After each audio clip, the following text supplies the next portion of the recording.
final webinar, and for what promises to be a clinically rich and scientifically rigorous session. So before we begin, let us have a few important housekeeping notes. This webinar is organized by Thermo Fisher Scientific in partnership with ISAS, the Initiative for Sleep, Asthma and Allergy Sciences. The content presented tonight is intended purely for medical and scientific education of healthcare professionals. This session is being recorded. By continuing to attend, you provide your consent to be part of this recorded session. The recording may be used for internal educational purposes. The views and opinions expressed by the speakers are their own and are based on their clinical experience and interpretation of available evidence. They do not necessarily represent the position of Thermo Fisher Scientific. No promotional claims are being made during this session. Any reference to diagnostic tools or technologies is purely in the context of clinical and scientific discussion. If you have any objections to being part of the recorded session, we request you to please disconnect at this time. Thank you. We are glad you are staying with us. Let us get started. So tonight, as we close our three-part series with a topic of enormous clinical and public health relevance, advanced molecular allergy diagnostics, that is peanut allergy and cross-reactivity in Indian patients. So peanut allergy is one of the most feared diagnoses in allergy practice, and for good reason. It is amongst the most common causes of severe anaphylaxis, and unlike many food allergies, it is rarely resolving with the age. But here's what makes it genuinely complex. Not all peanut sensitized patients are equally at risk. Some will have mild localized reaction, others may be life-threatening allergic reactions. So the clinical challenge and tonight's core question is this: how do we differentiate this allergy condition? So this is precisely what our expert faculty will help us address tonight through the lens of CRD and allergy diagnostics. So we have an outstanding faculty with us evening. We will have a panel discussion, a series summary, and as always, please drop your questions in the chat as we go. So before the session begins, we are honored to have with us Dr. Neeraj Gupta, Senior Pediatric Allergy Specialist from Sir Gangaram Hospital, Delhi, founder ISAS and Allergy School, who will set the context for today's session for the evening. Over to you, Dr. Neeraj Gupta. Thank you, Alka. Thank you so much. First of all, I would like to thank and simultaneously congratulate Thermo Fisher Scientific. Your singleplex component immunocap is gold standard, but more so, this particular series is more than the gold standard, I would say. It has set the bar so high that in the last two webinars, the viewership has crossed more than 1,000 views in just only 10 days time. So that speaks the volume, that speaks the quality of the content which is there. That also speaks about the need. That also speaks that where the doctors are facing difficulties and where they actually want to learn more and more about their components, and they want to learn more and more about and turn their practice towards precision medicine. When we have already covered the important components of dust mite, milk, egg, and wheat, and now another important component, which is peanut, an integral part, which needs to be covered. And then there is always a question about cross-reactivity, pan-allergens, and then pollens. So all these questions we will be covering up today, and ultimately at the end, how to actually use all this knowledge into providing the care to the patient like precision medicine, which is the ultimate goal. So my best wishes to the webinar, and once again, I am thankful to your team and simultaneously to Scott and all the learned faculty for joining us tonight. Thank you. Thank you so much, Dr. Neeraj. So to open tonight's session and lay the scientific foundation, our first speaker will take us through peanut components and risk stratification.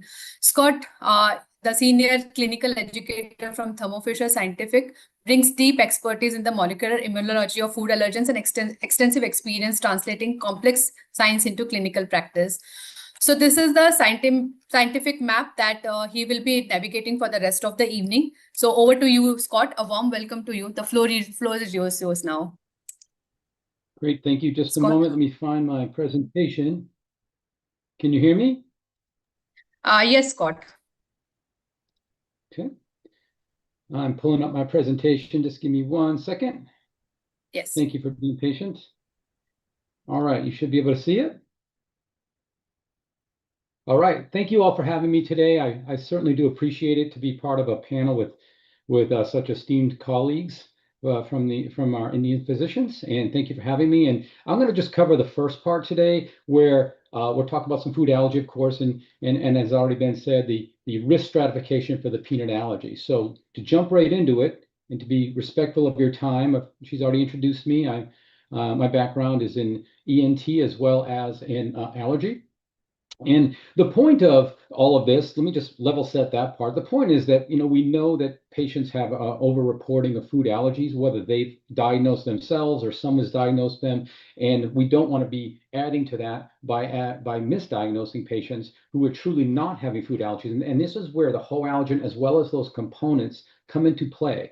And they come into play because I'll give you the bottom line up front, and that is that when we're talking about risk stratification, we know that the components actually dramatically increase that specificity for our patients for the risk of peanut allergy. So keeping that in mind, this is how we usually do it, right? This is how most folks practice allergy medicine, and we do that great clinical history first. And after that clinical history, we then have a pretest probability, get the whole allergen.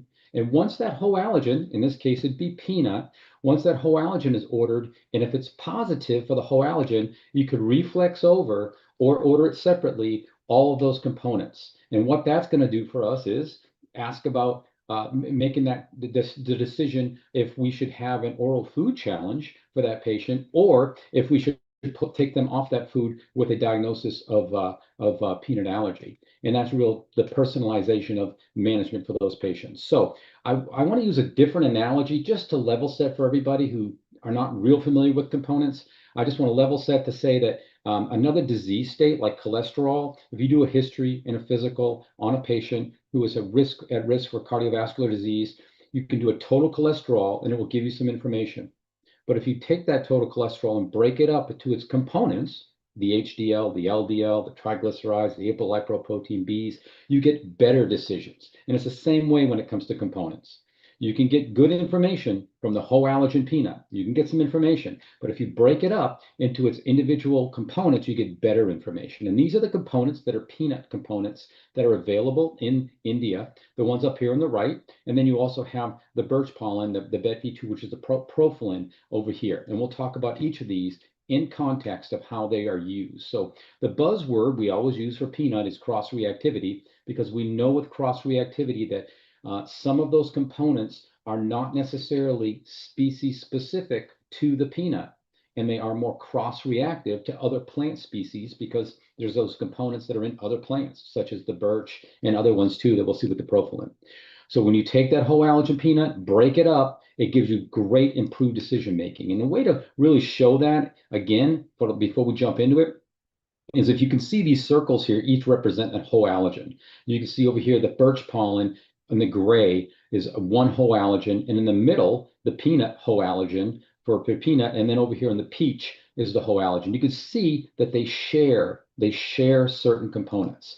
And how we look at that is that this dark blue component will cause both the peanut and the peach to be positive on the whole allergen, and this light blue one here, the PR10, would cause the whole allergen birch as well as the peanut to be positive. So keeping that in mind, that when we get our whole allergens back and we get that positivity back, it could be species specific to the peanut, like the red ones here, or it could be something that's just cross-reactive and is a shared protein. Now, is cross-reactivity common? Absolutely, it's very common, and we know that. There's lots of studies out there. This one was published in the Journal of Allergy and Clinical Immunology, and what they did was they just screened a bunch of patients, and the numbers that came up was pretty high, where patients who were screened were positive to IgE to that actual peanut. But when you actually did food challenges on them or detailed history and they have been eating peanuts without any problems, it turns out that 3/4 of those patients who have whole allergen peanut positivity, whether or not that skin prick test or the blood test, either one are going to have a higher number. And in this study, 77%, 3/4 of those patients were not allergic to anything. So keeping that in mind, not allergic to the peanut at least. So keeping that in mind. So these are the available components, as I showed you a moment ago, and these are the ones we'll cover real quick. And the best way to cover these is using what we call a risk ramp. This risk ramp here, as you can see, lists out all of the components for peanut. So the peanut, if the whole allergen is positive, it should reflex over to these up here. And we'll start over here on the far right, on the storage proteins. As you can see on these storage proteins, if any one of these four come back positive, And the higher the number, the more likely it'll be a problem or more likely to cause a systemic reaction. You can see that all of these components are storage proteins. They're species specific to just the peanut. They're stable to heat and digestion, and they are associated with systemic reactions. So we consider those to be the highest risk ones. And those are RH1, 2, 3, and 6. And we'll talk more about that in just a moment. And as we go to the left, you can see the lipid transfer protein, which is also a peanut component. This one is stable to heat and digestion, and it's associated more with just some itching around the mouth and some pollen food allergy symptoms. But a real high number can, and in some cases, can cause a more systemic reaction. And it kind of sits in the middle between the high risk ones and the very low risk ones. But rarely will you get it back completely by itself. Usually, if you get an RH9 back, you'll get something from one of these categories over here or something from one of these over here. But really, you have to rely upon your history and how that RH9 would fit in to that diagnosis. And as we go to the left, you can see the RH8. Well, that one's very labile to heat and digestion. This RH8, another component, the one that we consider to be more associated with birch pollen and pollen activity for cross-reactivity, is the RH8. So if a patient has this positivity to this one, but is absent one of these over here in the storage proteins, then you can have a high index of confidence that that patient perhaps could pass a food challenge and would not necessarily be truly allergic. And the last one we'll talk about is the profilin. The profilin is way over here, and profilin is in many plant species. And because of that, we know it's in lots of plant species, and you can have that BETV2, the profilin, you can have that positivity, and in reality, it is nothing but just some cross-reactivity from some other plant species that is out there. So how does this look when you actually plot this out? When you plot this out on a rock curve, you can see where the sensitivity and specificity is actually plotted out for us here. You can see that when you plot out that sensitivity and specificity, that RH2 is way up here. So it is the strongest predictor of clinical activity. RH2 is well known, well studied, and well accepted as something that is going to most likely, and I say likely because we're talking about allergy and everything's a likelihood and a probability, but I will say that it's very, very likely. Same thing with 1 and 3. You can see it's up here on the left side of that rock curve. And then you can see on the same time that RH9 and 10 are predictive of not having clinical reactivity.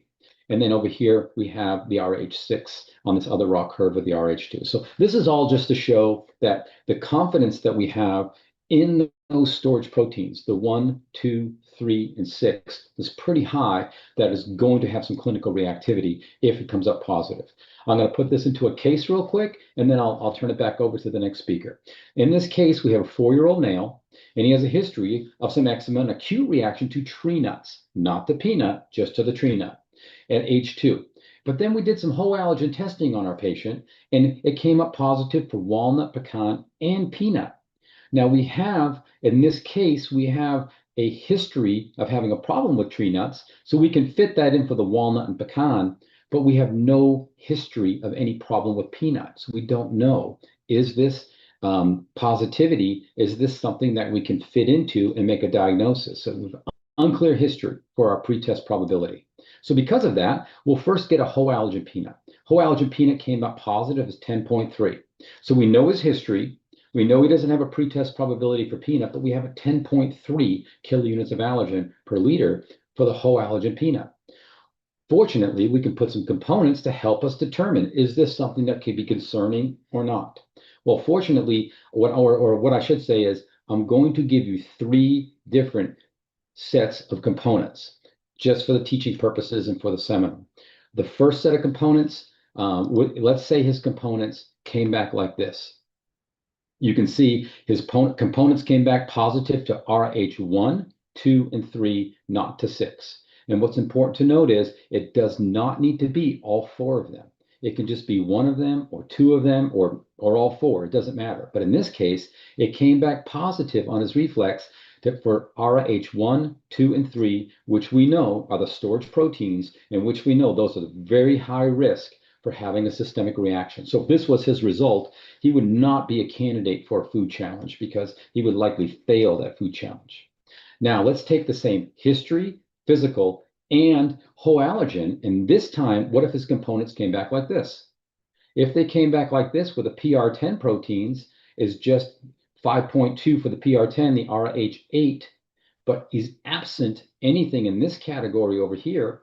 If this was his result, he could be a candidate for a food challenge because he does the likelihood is it's just birch pollen. The birch pollen is the cross-reactive pollen. It's probably just birch, and he is not truly going to have a high risk of having a systemic reaction because he has none of the storage proteins positivity. And the last hypothetical set of components was this.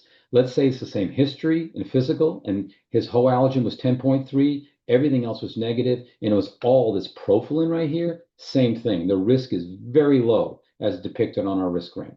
And you can see that it's way down here, and we can say, you know what, this profilin is probably just some cross-reactivity from some other plant, and we can blame that whole allergen 10.3 all on that profilin. So hopefully what I've been able to show you is that these components right here, these components that are available, as well as the profilin, the BET-V2, these components can really help stratify for your patients, which ones are more at risk for having a true reaction, for a systemic reaction, and which ones are less at risk. And the ones that we key in on, as I said, was the RH1, 2, 3, and 6. But any one of these components can cause that whole allergen to be positive. And with that, I don't think we're taking questions now, so I think we'll just go on to the next speaker.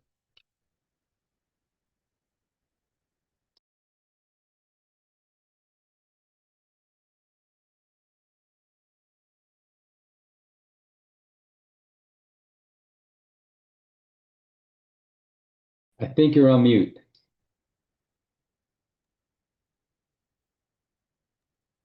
Am I audible now? Now we can hear you. Okay. Okay.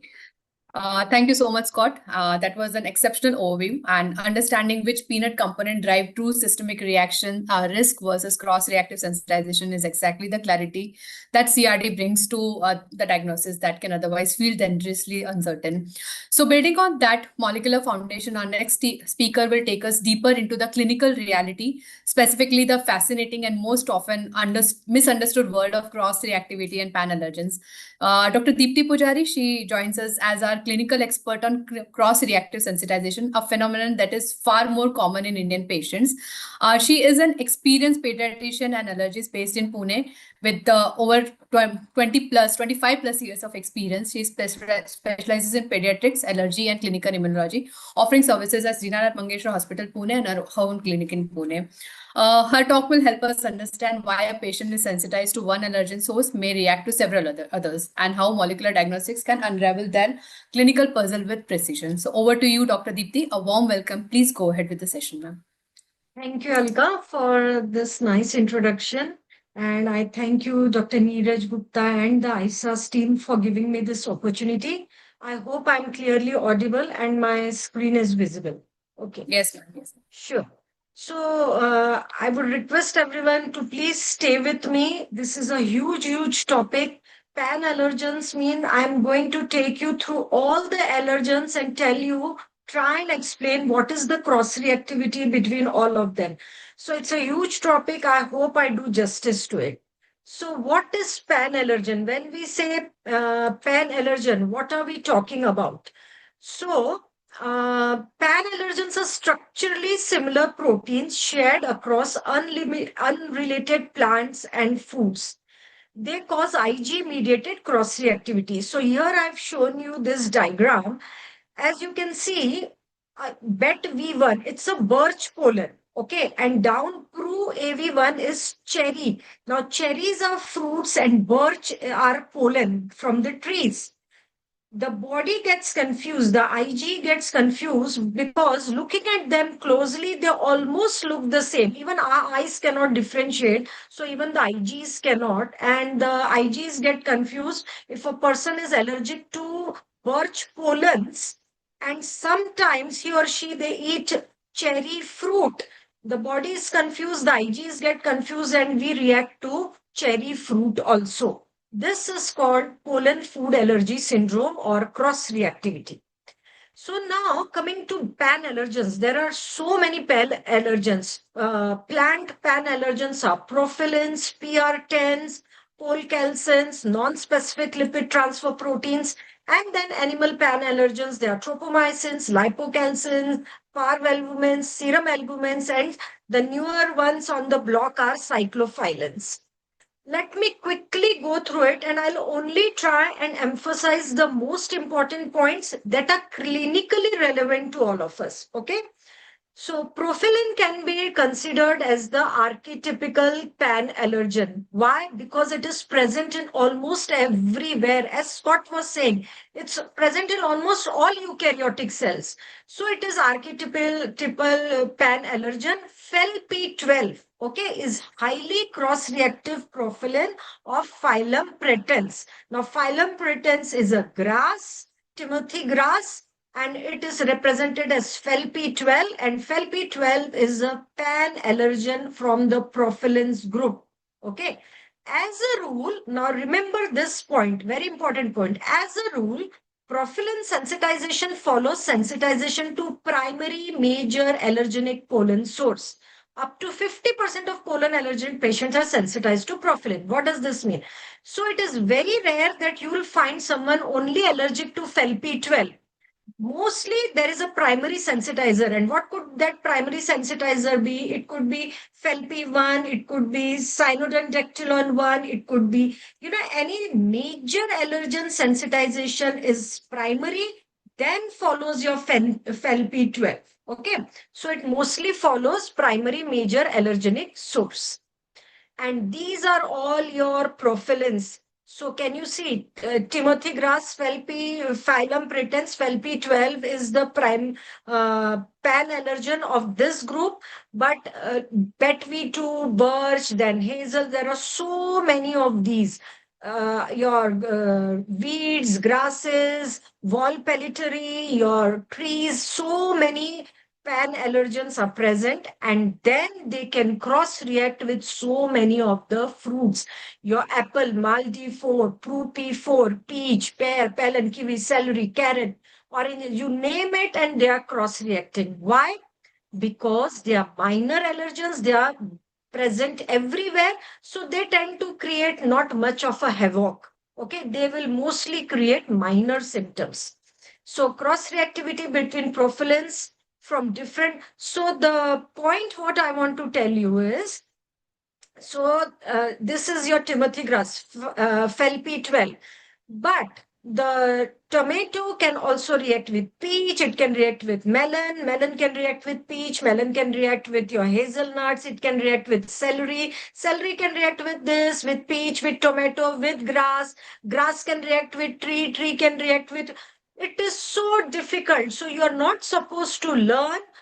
Once you come to know that your profilins are present, you will try and find out what is the major allergen primary sensitizer, and they can easily cross-react with each other. They are minor allergens, so the reaction won't be too great. Okay, so what is the clinical relevance? As plant food allergy, 50% sensitized may have food allergies, oral allergy syndrome in most cases, raw tomato, melon, watermelon. So mostly they cause reaction when they are eaten raw. Processing the food, it denatures this profilin protein, and it is no more allergenic. So patients tend to tolerate processed foods. Profilin co-sensitization to lipid transfer protein or seed storage protein decreases the severity of reaction due to lipid transfer proteins and seed storage protein. So profilin dampens their reactivity. Okay. Okay, now very important, profilin and latex allergy. So NRL contains natural rubber latex. Profilin, that is HAVB8. Hevia brasilensis is the latex that scores often positive with multiple pollen sensitization. Why is it important? Because we as a doctors, especially whoever is staying in the hospital, doctors, nurses, who are coming in contact with lot of latex gloves or instruments, or a CP patient who is having lots of tubes, or spina bifida patient where latex exposure is lot, then we tend to see this. It is called latex fruit syndrome. So if you are allergic to one of these latex products that are seen on the left side, there are 35% chances that you will react to one of these profilins. Okay, either your kiwi, peach, or chestnut, banana, avocado, papaya, tomato, raw potatoes, and your figs. And if you're allergic to one of these fruits that are mentioned on the right side, there are 11% chances that you could react to latex also. So 35 versus 11, there is lot of cross reactivity between have B8 and your profilins. So immunocap specific IG Thermo Fisher has these profilins in their currently available, that is FelP12, BetV4, that is your birch, Pru-P4, that is your peach, and Have B8. Now Alex has some more 4D2, that is date palm, and enel mercury and melon. So this is your Indian nettle. Okay. Now that we know that profilins are very minor allergens, and even Scott had said the first one was profilin, hardly any reaction to peanuts. Moving to the next stage, your PR10 like allergens. Okay, so there the primary one was FelP12. Here the major birch pollen allergen is BetV1. This is your birch pollen. Now PR10 is really freaking me out, friends. I'll tell you why. As we move in the slides, I'll tell you why it's really, I know, quite annoying group. Because the primary sensitizer itself is BetV1, birch tree, hardly seen in India, only in the Himalayan belt. So I don't know, all those slides that I'll be presenting, are they relevant to our scenarios? Okay. So now BetV1 is the archetype of all PR10 allergens and is the primary sensitizer in birch pollen endemic regions, which it's not our case. So testing for BetV1 is enough for IG sensitivity. And other allergens, other fagels are beeches, chestnuts, oak, and so on. None of them are, so relevant to our country. Now they cross react with rosaceae fruits, and birch related oral allergy syndrome is very common. When I say this, what I mean? So these are all the pollen allergens of fagels family. Here, can you see? BetV1, then there is elder, hazel, hornbeam, beech, oak, sawtooth oak, holly oak, Mongolian oak. So that's why I feel this group is really, really not suitable for our country. We don't see all of these other than in the Himalayan regions. So these are all the cross-reacting plant pollens. They can, if you're allergic to birch, you might well react to hazel pollen also. And then these react to your fruits. And again, most of these fruits, like green kiwi, golden kiwi, raspberries, pears, peaches, cherries, apricots, these are not our Indian fruits. But as Scott was saying, see, peanut era H8, it's a mild allergen. PR10 are mild allergens. So if RH8 is positive, you don't know whether it's just the sensitization. You would want to give a challenge to this patient. Okay. So these are all the cross-reacting fruits. So your birch is the primary allergen, and so many cross-reacting fruits and foods are present in this PR10. And why there is so much of cross reactivity? Because can you see this? Mildy one, this is your apple, this is Fra A1, apricot, peach. They all look so alike. Your soya, your peanuts, they're almost looking the same. So your body is confused, IG is confused, it keeps cross reacting to one another. Okay. And this is, I saw to it that copyright issues were not there.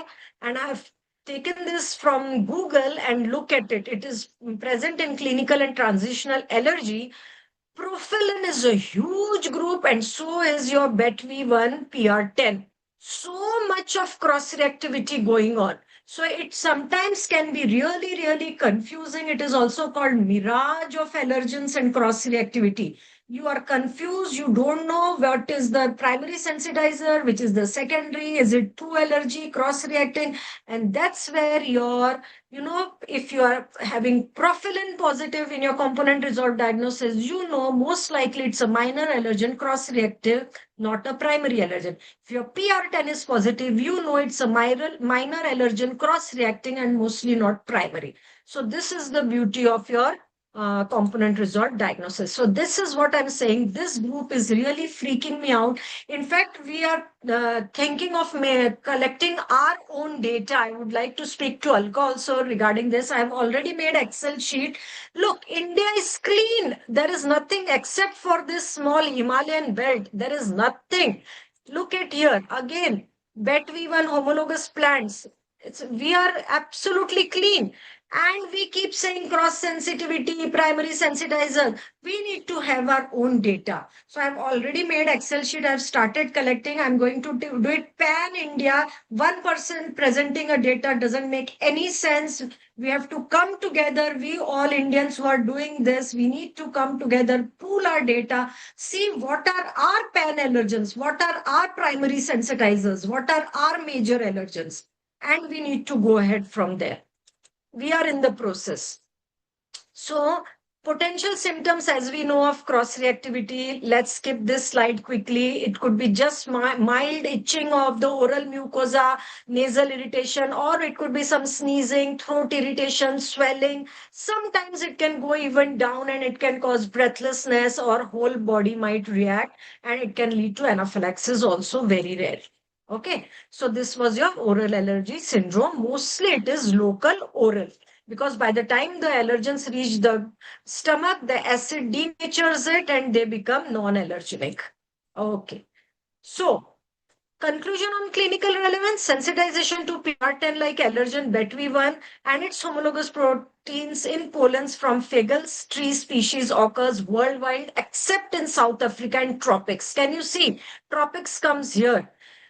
Even forget tropics, in all those Nordic countries, your BET-V1 is so high and your PR10 is all positive. You come down slowly, little down in Spain and Italy, your BET-V1 is gone. It's all your FeLP12, FeLP7 and CND. So mostly only in your Nordic countries up there, Northern Europe, you get PR10s.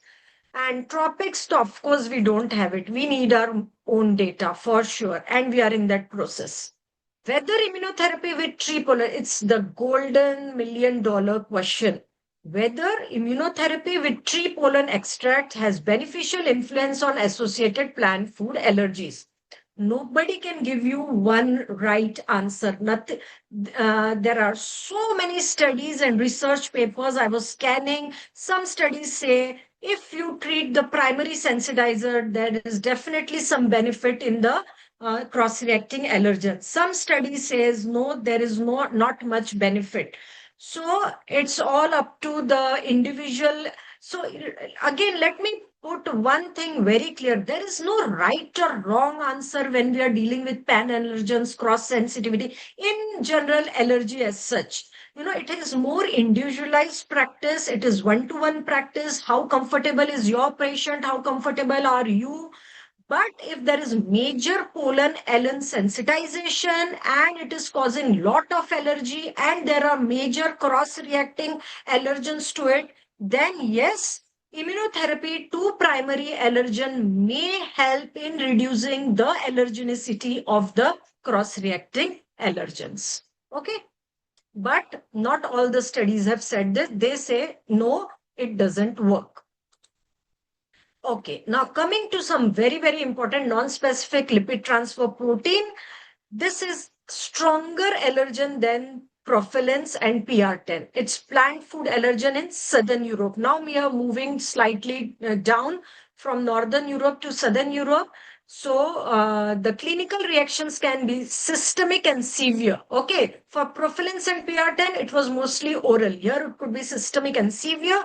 Pro-P3 is the major allergen of peach. Okay, and plays a precursor role in the sensitization of other NSLTPs. So peach is considered the major allergen and it is very heat stable. Now, mind you, this is again from Southern Europe, more of Italian and, Spanish countries are seeing this. In our countries, I have seen my patients having NSLTP positive without peach sensitization. Okay, so again, this doesn't hold absolutely true for our country. So these are the, big list. As I said, Prunus persica, Pru P3 is the major sensitizer. In our country, I feel Maldi 3, Malus domestica, the apple is more relevant. Then can you see your peanut, your Arachis hypogaea? RH9 is the cross-reacting food. So yes, as Scott was saying, RH9 can sometimes have oral allergy syndrome or it can sometimes give severe anaphylactic reaction also because NSLTPs are stronger allergens compared to your PR10s. And here again you see latex, have B12 and there are so many. Again here there is ragweed, mugwort, Volpellitori, olive. Again, name itself, Olea europea. We don't see olives. Olive again is a sensitizer in NSLTP, not relevant to our countries. So this is all, the peach is the primary sensitizer and there are so many cross-reacting allergens. Even latex plays an important role here. Now, some very important facts about LTP. Clinical reactivity, I said it could be mild to severe anaphylaxis. Okay. Now, co-sensitization with PR10 and profilins decreases the allergenicity of NSLTP. Meaning what? If you are allergic to, suppose RH9 is positive, but in that same patient, if some PR10 BETV1 is positive, there are chances that this RH9 reaction would be less severe. Okay, so co-sensitization with profilins and PR10 reduces the allergenicity of LTP. And one very interesting point in NSLTP, cofactors.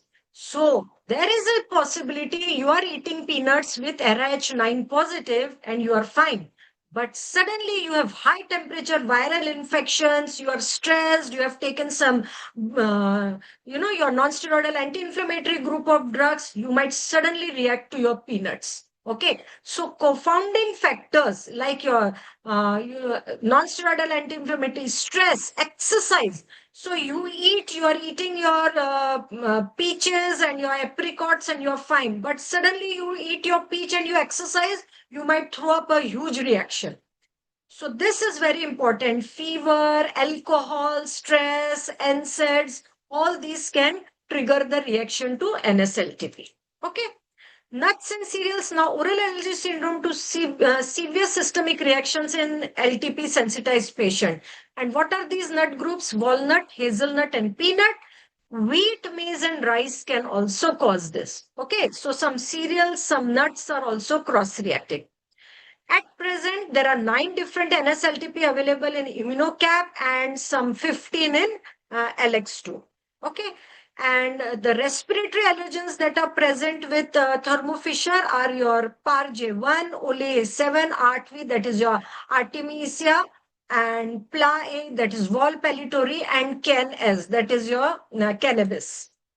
Now, I'm warning to all the doctors who are listening this. Alternative sensitization route, marijuana inhalation, that is your CAN-S3, can cause severe NSLTP. So please, if anyone who's taking marijuana, stop it. You can throw up a severe NSLTP reaction because this is now also being considered as an alternative sensitizer in our country, specifically down South Europe and towards the tropics, African countries, where peach is not the main sensitizer.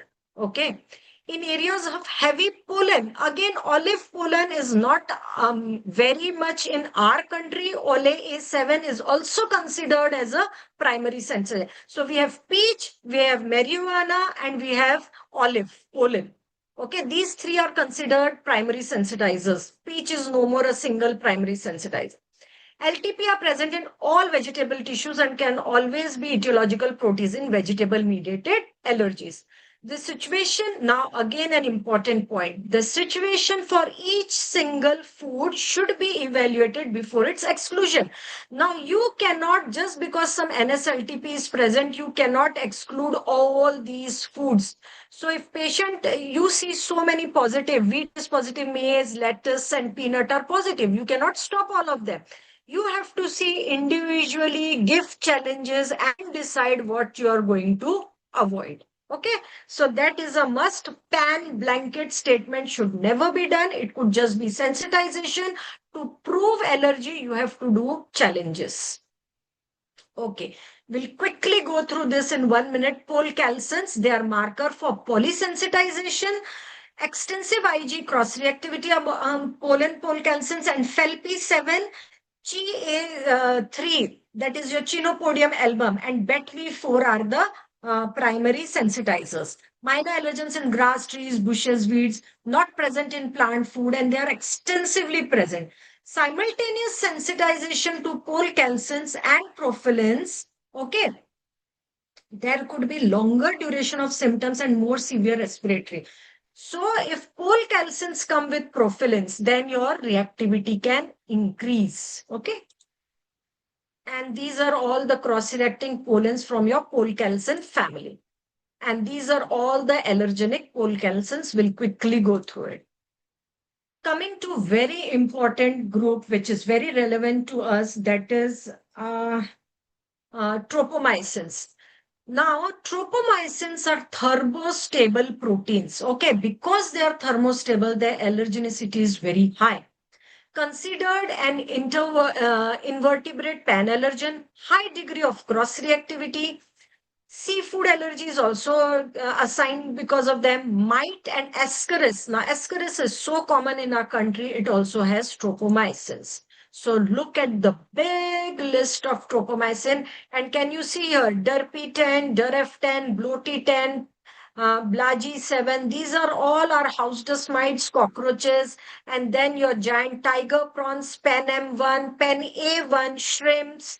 All these are cross-reacting allergens. And when I say cross-reacting, this is the whole group and the ones that are in the inner circle, the gray ones, DERP10 and all, bloated, and these are all your tropomycins. So your house dust mite cross-reacting with your cockroaches, cross-reacting with your tiger prawns. It could be all due to tropomycin, your DERP10 and DERF10 and BLOT10, Blumia tropicalis. Okay. This is what I meant. So these are all have tropomycins and they keep cross-reacting with each other. When there is the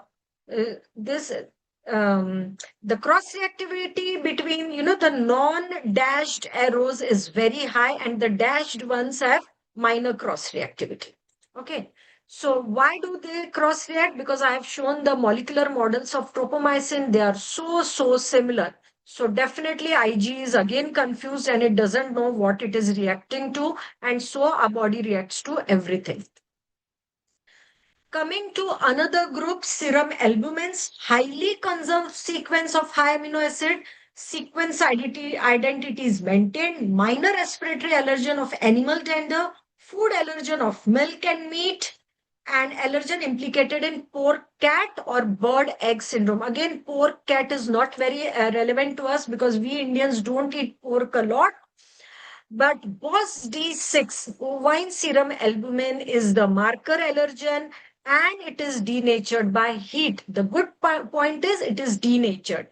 So BOS-D6 causes respiratory allergen. It's a minor allergen in animal denders. So whenever there is in dender, it will be respiratory allergen. And whenever it is in food, like milk and meat, it will cause food allergy syndrome. Okay.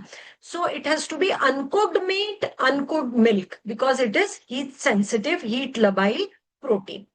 So chicken serum albumin, GALD5, which is present in egg yolk also, is an inhalant and food allergen implicated in bird egg syndrome or egg bird syndrome, depending upon the primary exposure. So these are again cross-reacting serum albumins.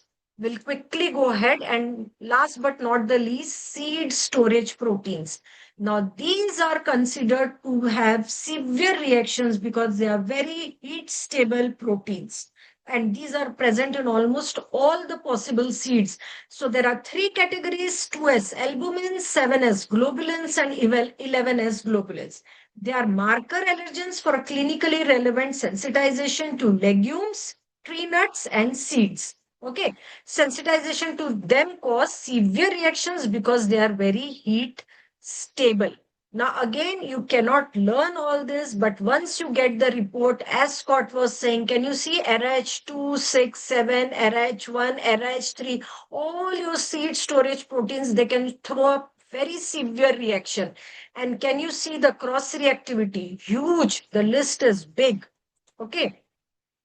So clinical relevance of 2S albumin, can you see these dark arrows? So these are major allergens, peanut, tree nuts, they can all cross-react with one another, walnut with pecan nut, your cashew nut with pistachio, and your hazelnut with walnut. So these can all cross-react with one another. RH2, RH6, your walnut, jug R1, and your sesame, sesen 1 and 2 are the major allergens.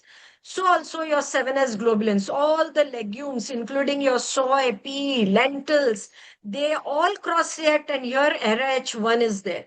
So again, 7S globulins, strong cross-reactivity, severe reactions because heat stable.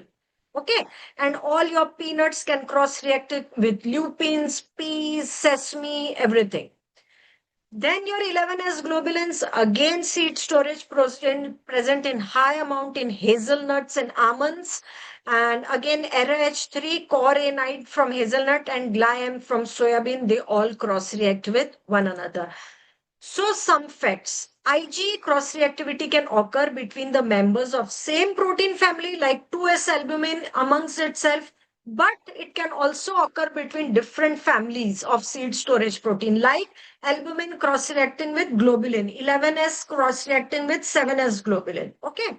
All allergic symptoms which are elicited by Ig binding to these allergens can reach to mild oral itching to life-threatening conditions like anaphylaxis because they are severe proteins, heat-stable proteins.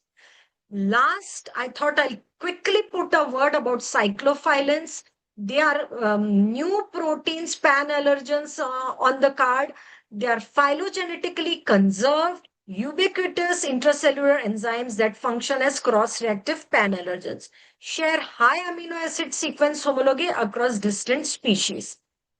They are present in fungi and molds like your Malaysia, Mala S6, your Aspergillus F11, also present in pollen like your Bet V7, plain tree, ragweed, foods like carrots and RH18 peanuts. Now, clinical significance, autoimmunity is seen because cyclophilins are highly conserved. Fungal or environmental cyclophilins can exhibit structural similarities to human cyclophilins. In severe conditions like chronic asthma and atopic dermatitis, these proteins can act as autoallergens and perpetuating inflammation even without exogenous exposure. So this is very typical for these cyclophilins. They can cause autoallergies and you need not even need any other exposure of outside allergen. Polysensitization is there because they are broad and they are almost pan. For example, a patient sensitized to fungal cyclophilins may experience cross-reactivity when exposed to unrelated pollens. Okay, including at least one cyclophilin in multiplex test is deemed necessary for comprehensive assessment. So my take-home message is pan-allergens are responsible for wide Ig cross-reactivity between related and unrelated allergenic sources. Include reactions between various pollen sources, pollen and plant-derived fruits, invertebrate-derived or inhaled food. Sensitization to pan-allergen can lead to multiple sensitization and may worsen the prognosis of allergy. Clinical manifestation of pan-allergen sensitization are often linked to geographical exposure and exposure. Very, very important geographical. There's no point thinking of olive sensitization when we know there is no olive, no birch here. Okay, so very important, you clinically correlate. Just sensitization is not enough because pan-allergens will be positive in many cases. Pan-allergen can cause false positive. That's exactly what I was saying, false positive reactions in both vivo and vitro. Food allergies associated with pan-allergens generally follow respiratory sensitization, involve lower allergen doses, and rarely pose life-threatening because they are mild. So primary sensitizer is mostly respiratory allergen, pollens. Component resolved diagnosis can help in distinguishing cross-reactivity from primary sensitization. And these are my references. I have not put in all the pages. I have collectively kept them. Thank you so much for this patient hearing and giving me this opportunity. Unmute. Thank you so much, ma'am. Thank you so much, Dr. Deepti. A genuinely eye-opening talk. And the concept of pan-allergens and how they explain so many of puzzling sensitization patterns that we see in the patients is something every practicing allergist and immunologist needs in their diagnostic toolkit. So now we move on to the final presentation of our series and perhaps the most clinically actionable segment of the evening, CRD in precision allergy management. Dr. Vikram Patra, senior pediatrician and allergy practitioner from Mumbai and co-founder of ISAS, is here to bring it all together, showing us how everything we have discussed tonight and across this entire series translates into real clinical decisions, who needs an oral food challenge and who should carry on auto-injectors, and how we counsel families with precision instead of uncertainty. So Dr. Vikram, the floor is yours now, sir. Over to you, Dr. Vikram. Thank you, Alka, for the nice introduction. Thank you, ISAS and Thermo Fisher for this for bringing out the CRD2 after last year's success. This CRD2 is also getting hit, and let me start and go to my slides.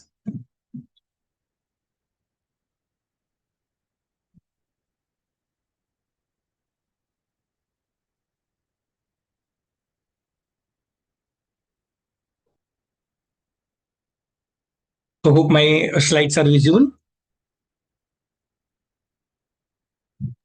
Yes. Yes, sir. Yes.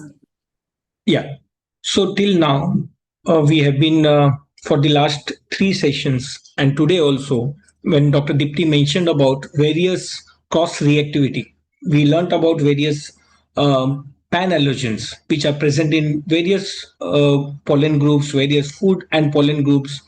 So we are bound to have false positive results when we entirely depend on the aqueous whole extract testings like skin prick test and the serum IG, what we do on serum specific IG, we do in vitro test. So that there comes the role of CRD. Now my job is to highlight and concise everything what we learned, how it can help in our management. Now precision medicine, we talk about precision medicine in every field. Now precision is no longer optional. As we know now, crude extracts blur the clinical picture. Despite our strong clinical history, we may get confused with crude extract reports, leading to misdiagnosis, and not only misdiagnosis, unnecessary dietary restrictions and failed allergen immunotherapy. We'll talk about that, how we fail. So the extract evolution, because India is a diverse aerology and high endemic exposure is there, creating IG cross reactivity. Now, when we are testing whole extract, our IG is reacting to the whole allergen as such, but we know the allergen itself is composed of major allergens, minor allergens, pan-allergens, and to increase our trouble, we have CCDs. So component result diagnosis provide the essential molecular clarity required to confidentially stratify risk and select the definitive therapy for every patient. And it helps in isolating genuine specific marker allergens to dictate precise allergen immunotherapy, as well as in case of food allergies, proper dietary advice and management. So the paradigm shift from diagnostic noise to molecular clarity. So when we are testing crude extract, we can see here these allergens may have primary sensitizers. These primary sensitizers are high risk allergens. Then we have specific minor allergens.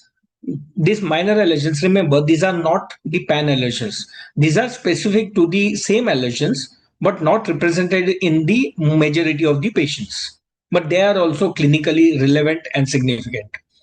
And then we have these cross-reactive pan allergens, which we detail, which was discussed in detail. Now, why this happens? Because we have this molecular lexicon, these primary markers. Now we have primary markers for each and every, be it be a food allergen, be it be a pollen allergen, be it be dust mites, be it be cockroach. Every allergen is going to have some primary marker. If that marker is positive, that is suggestive of true allergy. Then we have this PR10 profilins, which are responsible for cross-reactivity among various pollens and cross-reactivity of between pollen and the food, leading to the PFAS, that is the pollen food allergy syndrome. Then the storage proteins, NSLTP, tropomycin, and albumins all were discussed. So the three clinical pillars of molecular diagnostic is to differentiate this cross-reactivity. Now here CRD is going to help us. And not only differentiating, stratifying severity risk. From the Dr. Scott's lecture, we heard about various components of peanuts.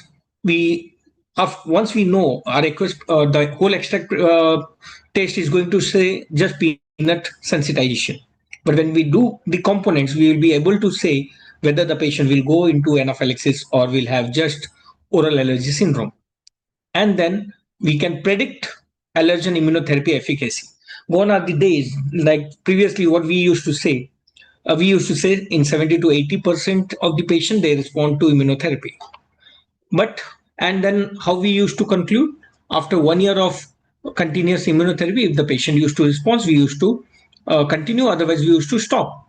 Now, whether we can predict beforehand, yes, predictability can be determined by knowing whether the major allergens are present, marker allergens are present or no, and by choosing the right immunotherapy allergen. Now go through these two reports. You can see, though it's a busy thing, but you can see different pollens. When this immunotherapy was ordered, you can see the immunotherapy vial, it is mixed with this dust mites 11 ml, amaranthus 0.5 ml, cannabis sativa 1, cyanodon dactylin 0.5, ricinus communis 0.5. Then I'm not considering the mixing. I'm not talking about the mixing, whether they are suitable mix or no. But I'm just talking how this poly mixing of the allergen is going to help. So you can see weeds are there, grasses are there, trees are there. All these are mixed. Because the skin prick test came positive for all these allergens. And just imagine taking 0.5 ml of cyanodon in a 5 ml vial of sublingual immunotherapy, how much it is going to help. So what we are doing, we are diluting. So this is the most common cause of therapeutic failure, because unnecessary allergens into the vial, it causes the dilution. The maximum therapeutic dose is not delivered to the patient. So here comes the CRD's role, where you can choose and do monotherapy. So we always discourage polytherapy. Monotherapy should be done, and CRD is going to help in case of polysensitization. Now dissecting the hierarchy, formulating the AIT. Now just skin prick test is showing various wheel sizes. Now here also, this is a patient where sensitization was found to grass, weed, and house dust mites also. The first report what I showed. So when we did the CRD, the values, the higher the values, the more is the likelihood of having sensitization or clinical relevance. So while selecting, we can have the mixture in this proportion only. So this is how we can prepare and deliver a proper AIT vial to a patient. Now, why this confusion is there? Because in our subcontinent, India is a large country where we have different climatic areas. Though we call ourselves as a subtropical country, but our Himalayan belt and northeast states, it's like a temperate area. So there the flora and fauna are different, and the coastal area is different, and the Deccan Plateau is different. And this all leads to various cross-reactivity and confusion, what to do and which one to be selected in our immunotherapy. Now there are regional variations also. Northern India will have different pollens, Central Eastern and Southern India will have different pollens. Now common to have it in a nutshell, this is a table which tells us common allergic plants of different seasons in India. Now we have not only the geographical distribution, we have the seasonal distributions also. And then we can see there is overlap between grass, weeds, and trees in a particular season. Now here is the main confusion. If we depend only on the clinical history and the whole extract test, we may get confused because everything will get come positive in that particular season. Because we say, if grossly we say, if the symptoms are more during, say, January to April, May, we consider around tree allergens, and monsoon, post monsoon, we think about grass and weeds. But there will be confusion if there is cross reactivity among them. So what we are going to do, we are going to mix unnecessarily the grass, weeds, and trees allergen in the same vial. So the diagnostic mirage of this polysensitized patient. So our clinical dilemma is: are we seeing genuine, severe multi-species sensitization or a clinically irrelevant cross reactivity? This is the decision what we need to make before prescribing immunotherapy. So why this noise is there? Because already Dr. Dipti mentioned about these cross-reactive agents. These are profilins, CCDs, PR10, polcalcins, and then gibberellin-regulated proteins driving severe food pollen syndromes. This is one group which is less talked of. Now, here the component resolved diagnosis is going to filter out this pan-allergen noise. Why we get false positive? You can see the profilins. They are present in the grasses, the poetic group. The Asteraceae weeds like mugwort, ragweed, parthenium in our country. Then desert weeds like amaranthacea. Then fagal trees like birch, oak. All of these are having these profilins. Polcalcins are present in grasses and weeds, and PR10 is present in particularly in the birch tree, and PR10 is present in weeds. Now, and food items also, and CCD is present everywhere. Now, when we are talking about birch, Dr. Dipti very well mentioned that the birch, we are not exposed to birch tree. But is it only the birch which is giving us PR10? We don't know. We need to have our data. But it is seen that PR10 is present even in this Asteraceae weeds, parthenium. Holoptelia group from the trees, they also contain PR10. We may get sensitized because we all will agree that in our reports we are getting PR10 sensitization, and we are not exposed to. If you ask the patient, he will say he has never visited Himalayan belt. Still, PR10 is positive. So maybe these other allergen sources are responsible for sensitization. Now, how should be our approach? So if we are getting polysensitization to pollens of trees, weeds, and grass, the next step is to check for if we get the CRD multiplex is considered in such conditions where you get polysensitization. Now, serum specific Ig2 allergen specific to primary sensitizer. If we are getting primary sensitizer in our CRD report, or we are getting serum specific Ig2 pan-allergen, this is going to tell us whether we should go for AIT or no. If it is specific, yes, AIT is going to help. If it is positive to polcalcin or profilin, it is explaining the reason for polysensitization, and it is not going to get modified with the AIT. Now, if profilins as well as the marker is present, marker or the major allergen of a particular pollen is present, then you choose the pollen. The profilin, the sensitivity is judged because of the profilin component or the polcalcin. Now, the major tree allergens what we have is fagals, elder, beech, birch, hazelnut, oak. These are present in our Himalayan belts. Then we have this Fabaceae group, the acacia, prosopis. These are desert plants which are present in our Indian plains also. Then we have Olecea group. Though we don't have olive, but I'll show you, we have olive cross reactivity. The markers or the sensitizers are different for olive one. Then when we talk about this Betulicaceae group, the birch group, the PR10 is the major allergen, and this is responsible for various oral allergy syndrome.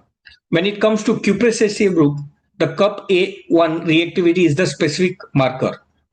Olive pollen allergy is caused by Ole E1 sensitization in about 70% of the cases. and it has got cross-reactivity to various other pollens. I'll show you that table. Then we have Platanacea group. Pla-A1 and Pla-A2 may serve as a marker for primary sensitization to plain tree pollens. Now we don't get the typical Betulacea betvi, but we have this Betula utilis, Bhojpatra it is called as in Hindi. It's there in our Himalayan belt. Then Cupressae panel. These trees are seen in the Himalayan belt. These belong to the order Pinels. Now Betulacea group, PR10, Elder, the Betulacea verrucosa, then the Hazel, all these they cross-react to this PR10. Then coming to tropical countries. Now, as Dr. Dipti mentioned, whether those are interesting to us, but these are interesting to us. Prosopis julifera, flora, and acacia, bubble tree. This group, they are present in our country. Do we have representation in our CRD? No, we don't have. But Prosopis juliflora, if you go through, it's an acacia, you can see the markers, the major allergens, ProJ1 and ECA-F1, they are OLE-E1 like protein family members. So that's why in our patients, though they are not exposed to olive tree, our OLE-E1 comes positive because we are exposed to Prosopis. So if you are getting sensitization for Prosopis on your skin prick test, the chances of having this component in your CRD is more. Then this Platanacea, this group is Pla-A1 is not there, but sometimes in our CRD it may come positive because this LTP is also there, Pla-A3. It is again a NS-LTP group from peach.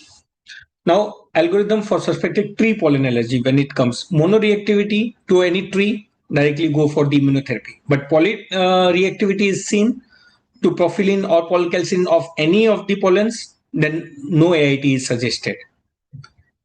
And if you get polyreactivity to plant tree or olive tree, you go for AIT. If LTP is positive like Pla-A3 and OLE-E7, then no AIT is suggested for such sensitizations. Now coming to grass pollen allergens, these are again temperate grass, Fleppy 1, 2 and Fleppy 12 may come positive because of the propylene. But what we get in our country is Sign D1, that the Bermuda grass. And most of these grasses, they cross-react with each other because of the propylene component. But if Sign D1 is present, it's a true sensitization to the cyanidin, and we should go for allergen immunotherapy against this. Now, the Sign D1 is present in our multiplex as well as singleplex. Now, this is the diagnostic algorithm for suspected grass pollen allergy. Previously we used to have, if we are importing some allergens, we get grass mix. So that contains this Fleppy. The Fleppy 1 is present or grass pollen AIT we should go for. If this Fleppy 2, 5, 11 are present, then you should not go for AIT. If Fleppy 12 is present, it is suggestive of cross-reactivity. Now coming to weed pollen allergens. Now weeds are very common, ragweed. Ambrosia is not present in our country, but the Parthenium and ragweed, they have structural homology to each other. We have mugwort, Artemisia, Russet thistle and English plantain are important allergens in summary. But in our country, what we are more important for us, Parthenium is the most common. Around 40% of our population is sensitized to Parthenium, and mugwort, Artemisia group. Now, when we are talking about the cross-reactivity, you can see this ragweed, sunflower, mugwort, and the Parthenium. All these belong to Asteraceae group. Whereas this wall pellitory and this is the Urticaceae group. Now, Urticaceae group, remember this Parretaria, the PAR J2, it is there in the component. But in India, we don't get wall pellitory for decoration purpose. Some places may have, but it is not the name for our country. What is native to our country from this group is Holoptelia. We are getting Holoptelia sensitization very much common in our country. And then you don't have any component for whole eye. But if you are getting PARJ2, that has got structural homology for the Holoptelia. Then we have Amaranthaceae group where the Chenopodium, Amaranthus and Russian thistle, they are present.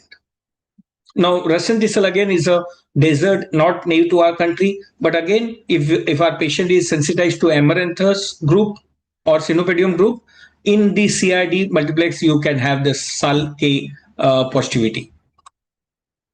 Now, very interesting, this Artemisia and Parthenium, they cross-react with each other. And when it comes to selecting the immunotherapy, if RB1 is present, then we should go for Artemisia. We should not go for Parthenium. Now you can see Ambrosia A, that is the ragweed. It is the mainly pectate lyase. It has got cross-reactivity with Artemisia 6 and sunflower. When we talk about Artemisia group, it has got sensitivity with Parthenium and Ambrosia. So your skin prick test, when you are testing, your Artemisia will also come positive and Parthenium will also come positive. But on CRD, if RTV1 is present and PAR-H1 is not present, you should go for only monotherapy with Artemisia V1. Need not mix both these in our immunotherapy. And LTB, we have Artemisia V3.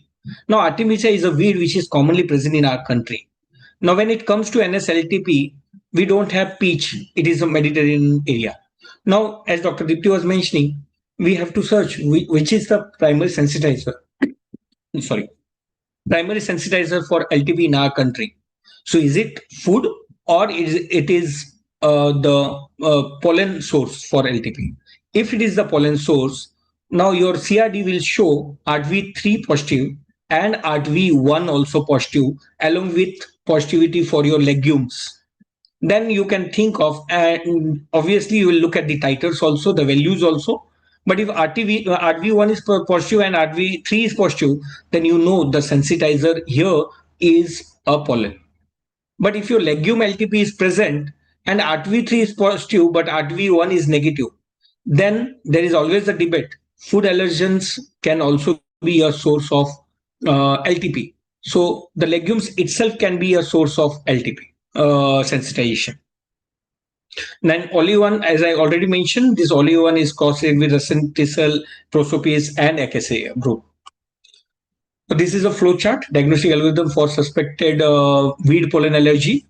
IG ragweed, the patient with say respiratory allergy having skin prick test positive with mugwort as well as Parthenium or ragweed, then you go for serum specific IgE. If both are present, you look for the specific component or the major allergen. If RV1 is present, then you go for primary mugwort immunotherapy. If Ambrosia is present, then you go for Ambrosia. In our country, if we go for PAR-H, we will go for Parthenium only. And if both are present, then co-sensitization, true co-sensitization is there. Then you can mix. So the CRD decision framework for pollen AIT. Step 1, multiple positive extracts. Then only it gets confused, and then you have to look for the pan-allergens and artifacts like CCDs. Then step 3 is to isolate primary species-specific markers, RV1, SALK1, Cyanodon, D1, PAR-H in Parthenium, and BETV1, etc. And then check for the homology, as I was mentioning about the homology, structural homology for our country aspect. And then formulate highly targeted, high dose single or at the most dual species AIT. Never go for polytherapy. So to conclude, the pillars of precision allergy, it differentiates genuine versus artifacts. It prevents AIT dilution. My main purpose of this talk was to prevent AIT dilution. And that gives bad name to our immunotherapy. Then it simplifies the prescription. You are not confused to which one you should select. And when it comes to food or legumes, you talk about the systemic risk, LTP, GRPs, hiding behind respiratory symptoms. And then it ensures allergenic immunotherapy is developed only when true primary sensitization is confirmed, maximizing clinical success. So the paradigming shift is we should understand extracts shows what might be happening, but component resolved diagnostic explains why it is happening. So in an ecologically diverse environment like our country, with overlapping flora and high vertebrate exposure, CRD is not an academic luxury, it is necessary for precise risk stratification. So our transitioning from guesswork to precision immunology is the key. Thank you.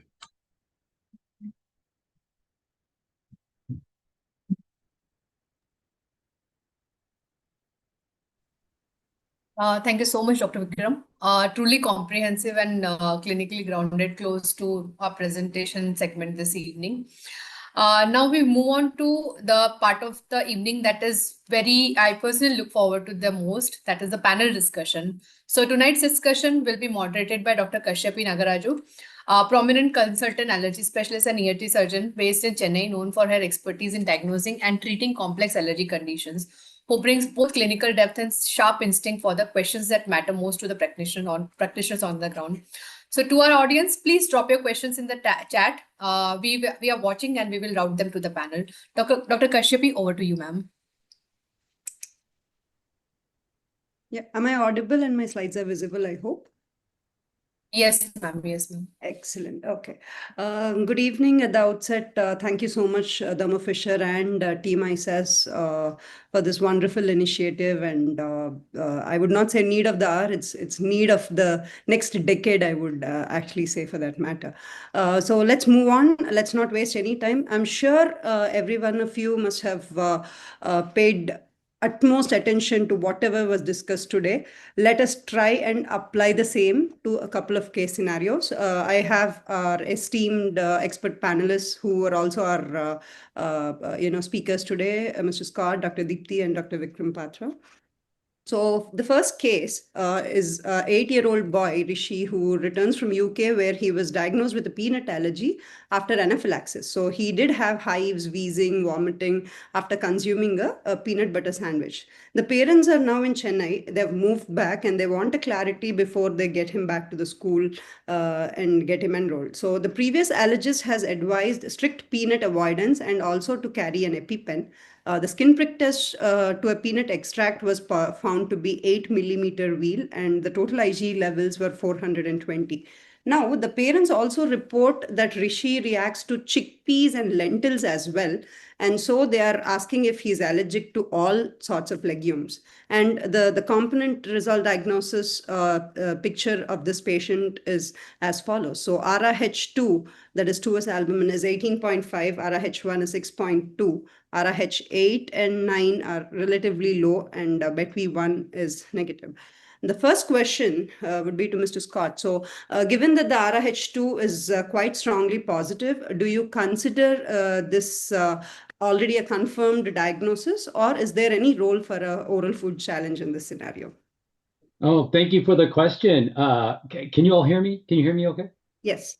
Okay. Yeah, thank you for the question. If we were to see this patient here in the United States, if this patient presented to us, based on the fact that he has a strong pretest probability, he ended up in the emergency room, had some rescue drugs pushed, all those things, as well as the whole allergen, and now with that strong RAH2, I think that he is very well diagnosed as having a true peanut allergy and would not be a candidate for a oral food challenge. I think that would be a poor choice to present him for a food challenge because he would likely fail based upon all the information.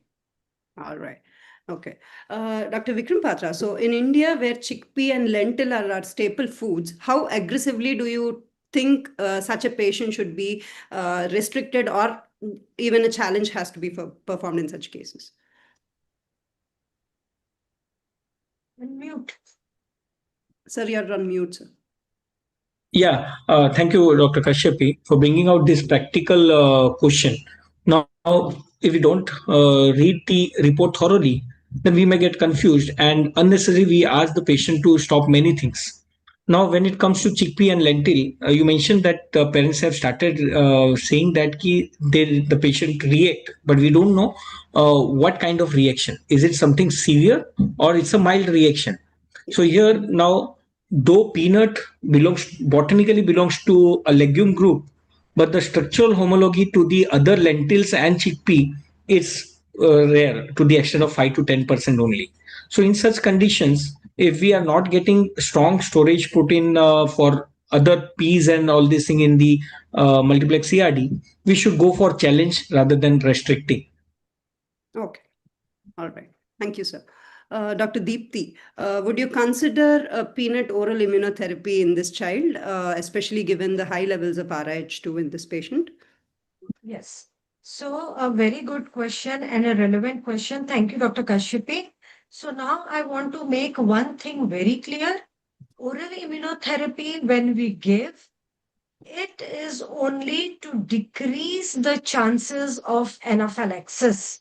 this one point I want to make very clear. We'll not go into the nitty-gritties of oral immunotherapy. It gives you sustained desensitization. So yes, I would give peanut oral immunotherapy because there are 2, 3 reasons. First, this child is reacting very badly, having anaphylaxis. Secondly, he has come to India and now he'll be going to school. Our Indian culture is such that we share our tiffins. The children share their tiffins in the school. There are midday meal programs in the school. Teachers, the chefs in the school are not so aware like in the US and the UK. So here they'll say, no, we have not put peanut. But even if you are some person who is very allergic, especially RH2, even touching the spoon or using the same oil or the same pan can give rise to severe anaphylactic reaction. Okay. So for this very reason, because this child has come to the new environment, would be going to the school, I would really consider oral immunotherapy in this child, depending whether I have the facilities. If I don't have facility, I'll send it to someone who is doing it. It has to be done in a controlled fashion, following proper protocols. And here, when I say oral immunotherapy, doesn't mean he can just take as much peanut as he wants. We bring it to a particular stage where he needs to continue taking that much of peanut every day. And this is only for preventing severe reactions, preventing deaths, preventing anaphylaxis in an accidental exposure to peanuts. Excellent, excellent. Thank you, Dr. Deepti. Mr. Scott, so we don't really see a very high load of peanut allergies in India, at least not yet. It has definitely increased over the past decade, but still. So do you suggest any additional strategies that have to be followed by this child to manage at a school level? At a school level, yes. Thank you again for the question. So, if you're not seeing very many of them in India, it's just like Dr. Dipti was just saying. The likelihood this patient is going to be exposed to peanut is probably pretty high, with the shared utensils and all the cafeteria, all the things they have. So education for this patient is going to be paramount for the family and for the patient. They're going to need to be educated on not only what they can do to avoid, if they can avoid things, but what they do when something happens. When something happens, how to recognize his own symptoms, what are his symptoms when he is exposed, and what should he do at that point.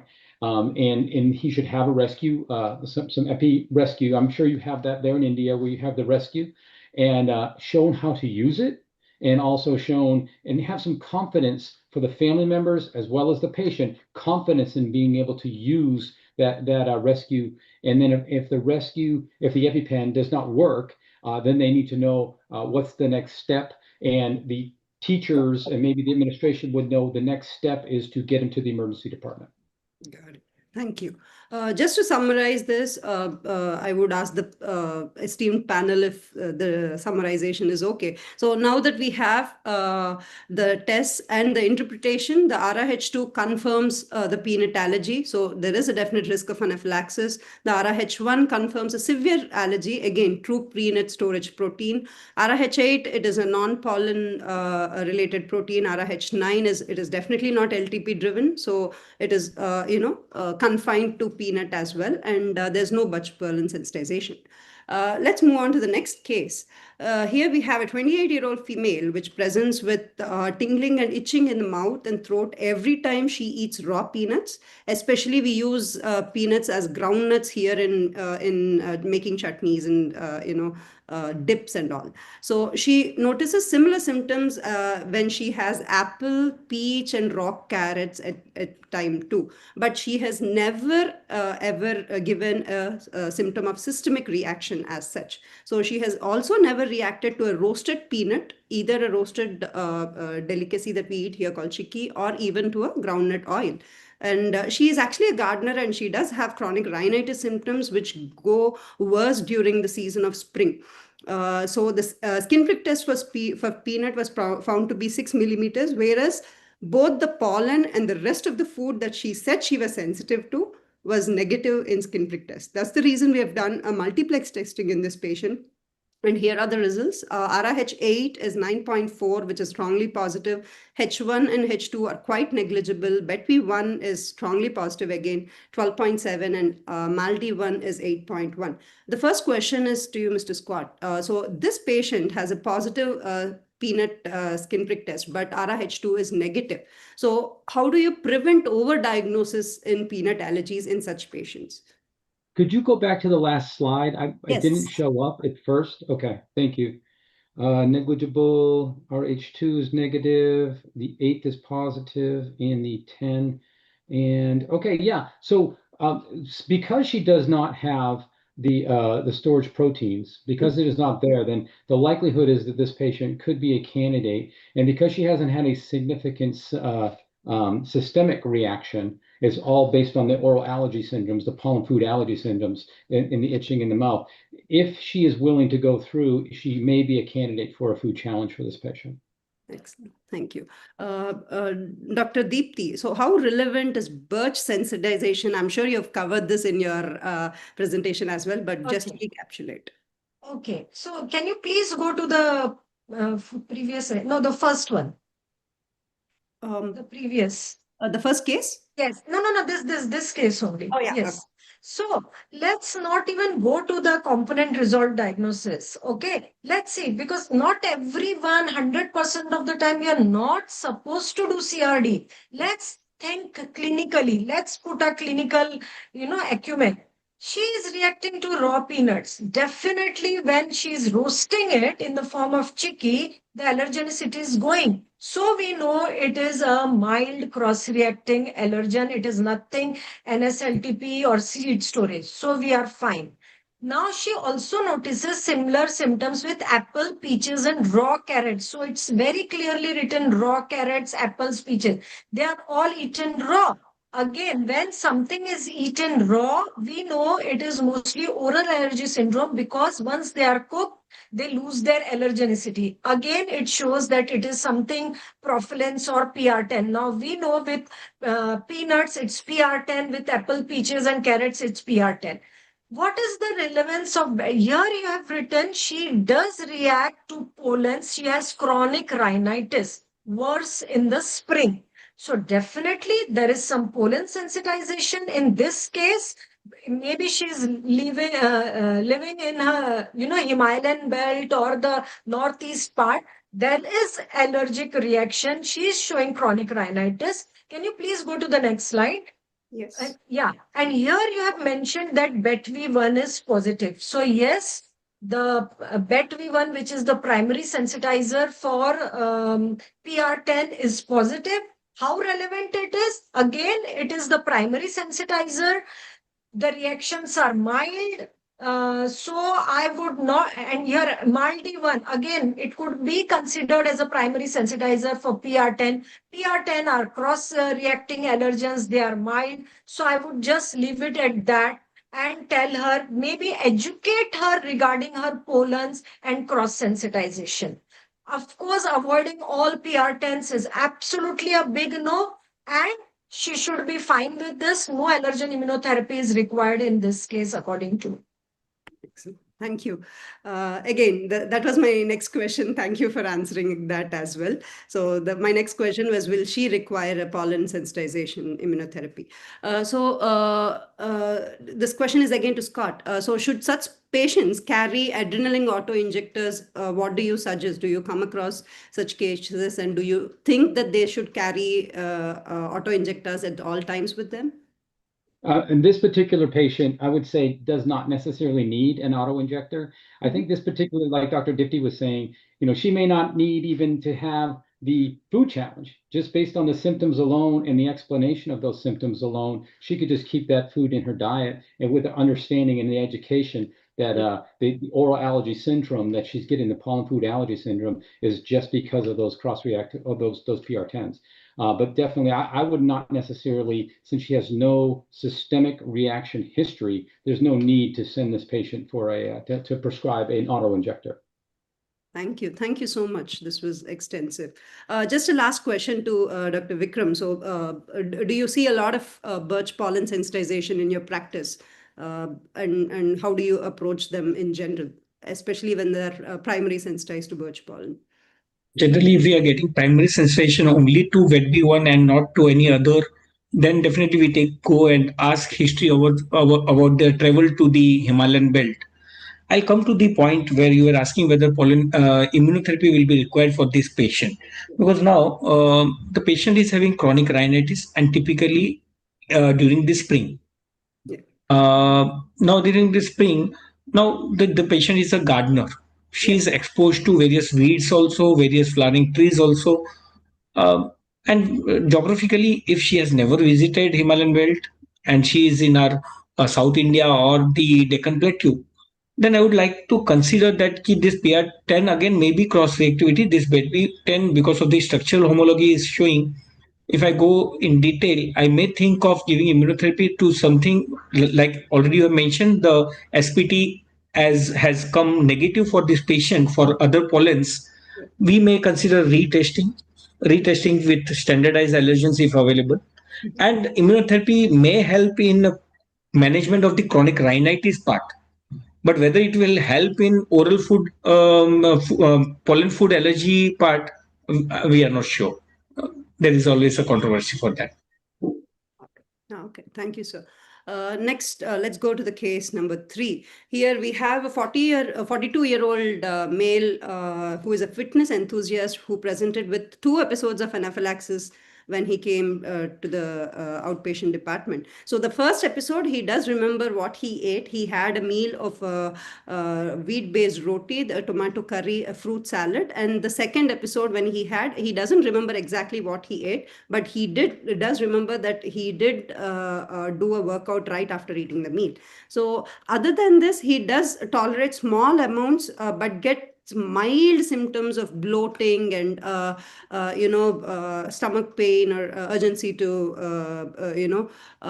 pass stools. But he also informs that whenever he consumes walnuts, he has similar symptoms as well.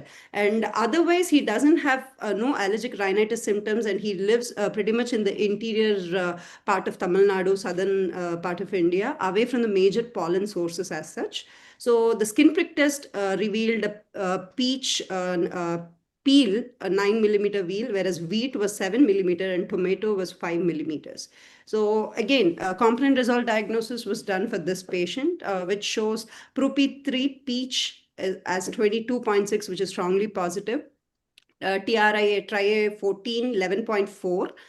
CORE 8 for hazelnut 4.3 and RAH 9 3.2 for peanut, whereas birch was found to be negative.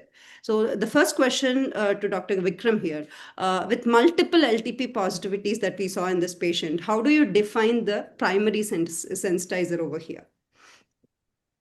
Now, as I mentioned in my talk also, Yes. there is always a debate about the primary sensitizer when it comes to LTP, whether it is pollen or whether it is food. So now in Mediterranean country, peach is considered to be the primary sensitizer. But in our country, if we are talking about food as a primary sensitizer, then definitely apple, and then legumes are considered to be the primary sensitizers. And if other respiratory symptoms are there, but in his condition there are no respiratory symptoms, so purely he has got anaphylaxis and non-respiratory symptoms. So, and when we are looking up the titers for the LTP present in the peanut, the hazelnut, birch, legume, and peach, here definitely the peach is the titer for the peach is high, as well as on your skin prick test also peach peel was 9 mm. So here strongly the peach should be considered as the primary sensitizer. All right. Thank you, sir. Dr. Deepti, so now in such a scenario, do you classify this patient as a LTP syndrome, or do you classify this as a wheat-dependent exercise-induced anaphylaxis variant, or is it both? So if you can go to the previous slide, please. Yes. So looking at this, if you see, it is a strong case of LTP syndrome. Okay. And the worst part is his BETV1, PR10 is negative. What does this mean? If PR10 is negative, then his LTP might show severe reaction. Co-sensitization with PR10 decreases the reactions of LTP. So here, try A14. Why most likely it is LTP syndrome? Because as I was telling in my lecture, non-specific lipid transfer proteins, they might show very severe reaction in a confounding factor like exercise. When he was exercising, he was showing reaction. Okay, otherwise he was fine. So exercise was the trigger for his TRI-A14 wheat LTP, which otherwise shows Baker's asthma. And True P3, it was sky high. So peel, and that was also peel peach, because peels are considered 220 times more severe than the pulp of peach. And he specifically had peel of the peach, which again goes for LTP. Core A8 again goes for hazelnut LTP. ERA H9 again LTP. So yes, this is LTP syndrome. Less likely your food dependent exercise induce omega-5 gliadin. Now let's be very truthful to ourselves. We are discussing this case clinically, and we have got CRD multiplex in our country. When we do this, your try A19 automatically is there in the result. So we need to just see whether our omega-5 gliadin is positive or not. In either way, doesn't matter whether it's omega-5 gliadin positive, that is try 19 or try 14. We have to tell him that 2 hours before and 3 hours after taking the wheat and wheat like products, he has to stop exercising because he is reacting to taking his meals and then exercising. So when we are doing multiplex, we'll definitely come to know. Here it looks like LTP syndrome. Thank you, ma'am. Mrs. Scott, do you have any dietary restrictions in such patients, given that they are allergic to, a pan-LTP scenario? So yeah, thank you for the question. And Dr. Dipti, I did not know that you could get omega-5 in India. We do. We can get omega-5 here. Have a And, single. Lots. Yeah, that's great. Yeah, if you have the omega-5, and now you have to explain something to me. Is roti, is that wheat? Is that a Yes. wheat-based diet? Yes. Okay. So if he had some wheat and he had the exercise and it had the symptoms, and the omega-5 was omega-5, the tri-19 was positive, well then any wheat product would be concerning on that. But I would probably take it the way Dr. Dipti was just saying, where we have to give the counseling about the exercise more than just the food, because sometimes in the foods you don't know everything that you're eating in the food, and you may not have the exposure completely unless you know it's the wheat, which in this case, or if it's the peach. But I would say a good advice for this patient would be refrain from eating and exercising before or after, and that'd be the safest way to do it. All right, thank you. Dr. Vikram, just a last question regarding this case. Again, is there a role for immunotherapy or desensitization in LTP syndrome? Currently, in India, we definitely don't, but do you have any experience from your colleagues overseas? So actually, LTP syndrome, there is not yet any defined standardized protocol for LTP immunotherapy, but there are few studies with the peach sublingual immunotherapy where they have shown to have less reactivity because of LTP exposure. So they are under experiment and trial basis. Few studies from Europe are published. Mrs. Scott, do you want to add something to this, especially regarding desensitization for LTP? Do you have any experience with that? No, I don't have any experience with that. I agree with Dr. Vikram. It's probably the same. More research needs to be more data and more research needs to go into that. Yeah. Right. Thank you. Let's move on. But Dr. Kashyap, shall I add something over here? Yes, now, this patient clinically, if we look, it will be clearly look like say wheat-dependent exercise-induced asthma, anaphylaxis. Sorry. So now when we talk about cofactors, we always think of tri-A19, the omega-5. But we should remember that LTP also depends on cofactor, and also the GRPs also. They also depend on the cofactors where they can present like anaphylaxis. Now, when it comes to tri-A19, we are sure that we can restrict the patient, after we will say that after taking wheat products, you should not do exercise for next 4 hours or 6 hours.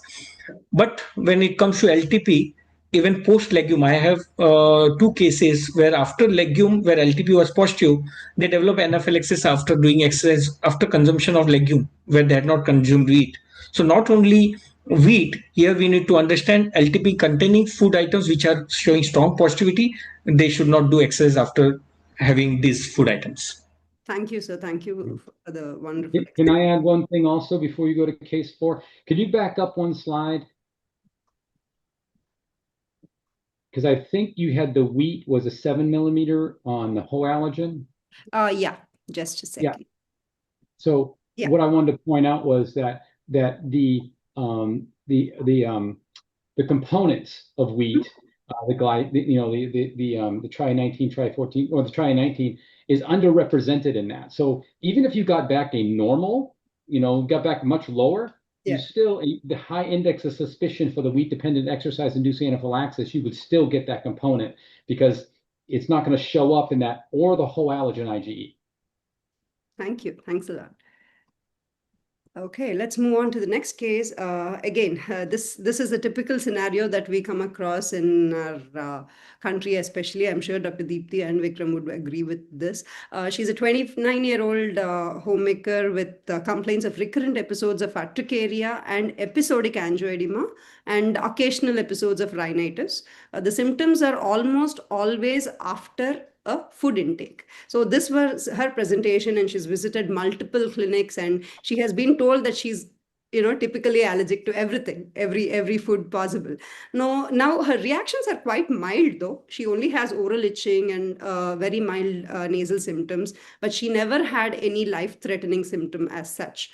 And the skin prick test was found to be positive to raw banana, kiwi, melon, orange, tomato, celery, raw potato, peanut, pretty much almost all the, antigens which are mentioned here.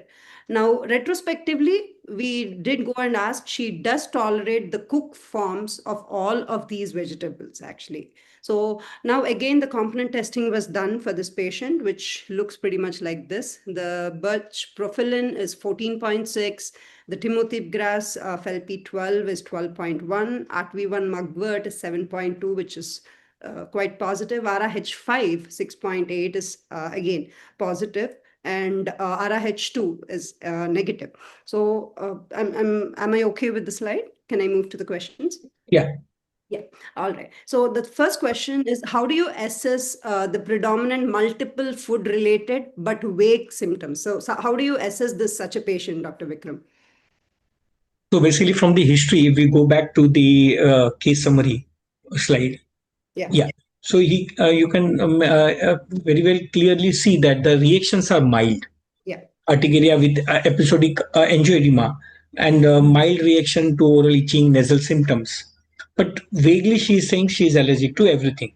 Mm-hmm. And to scare her, we have this positive report of SPT, which has come, which is being shown to positive or sensitized to everything.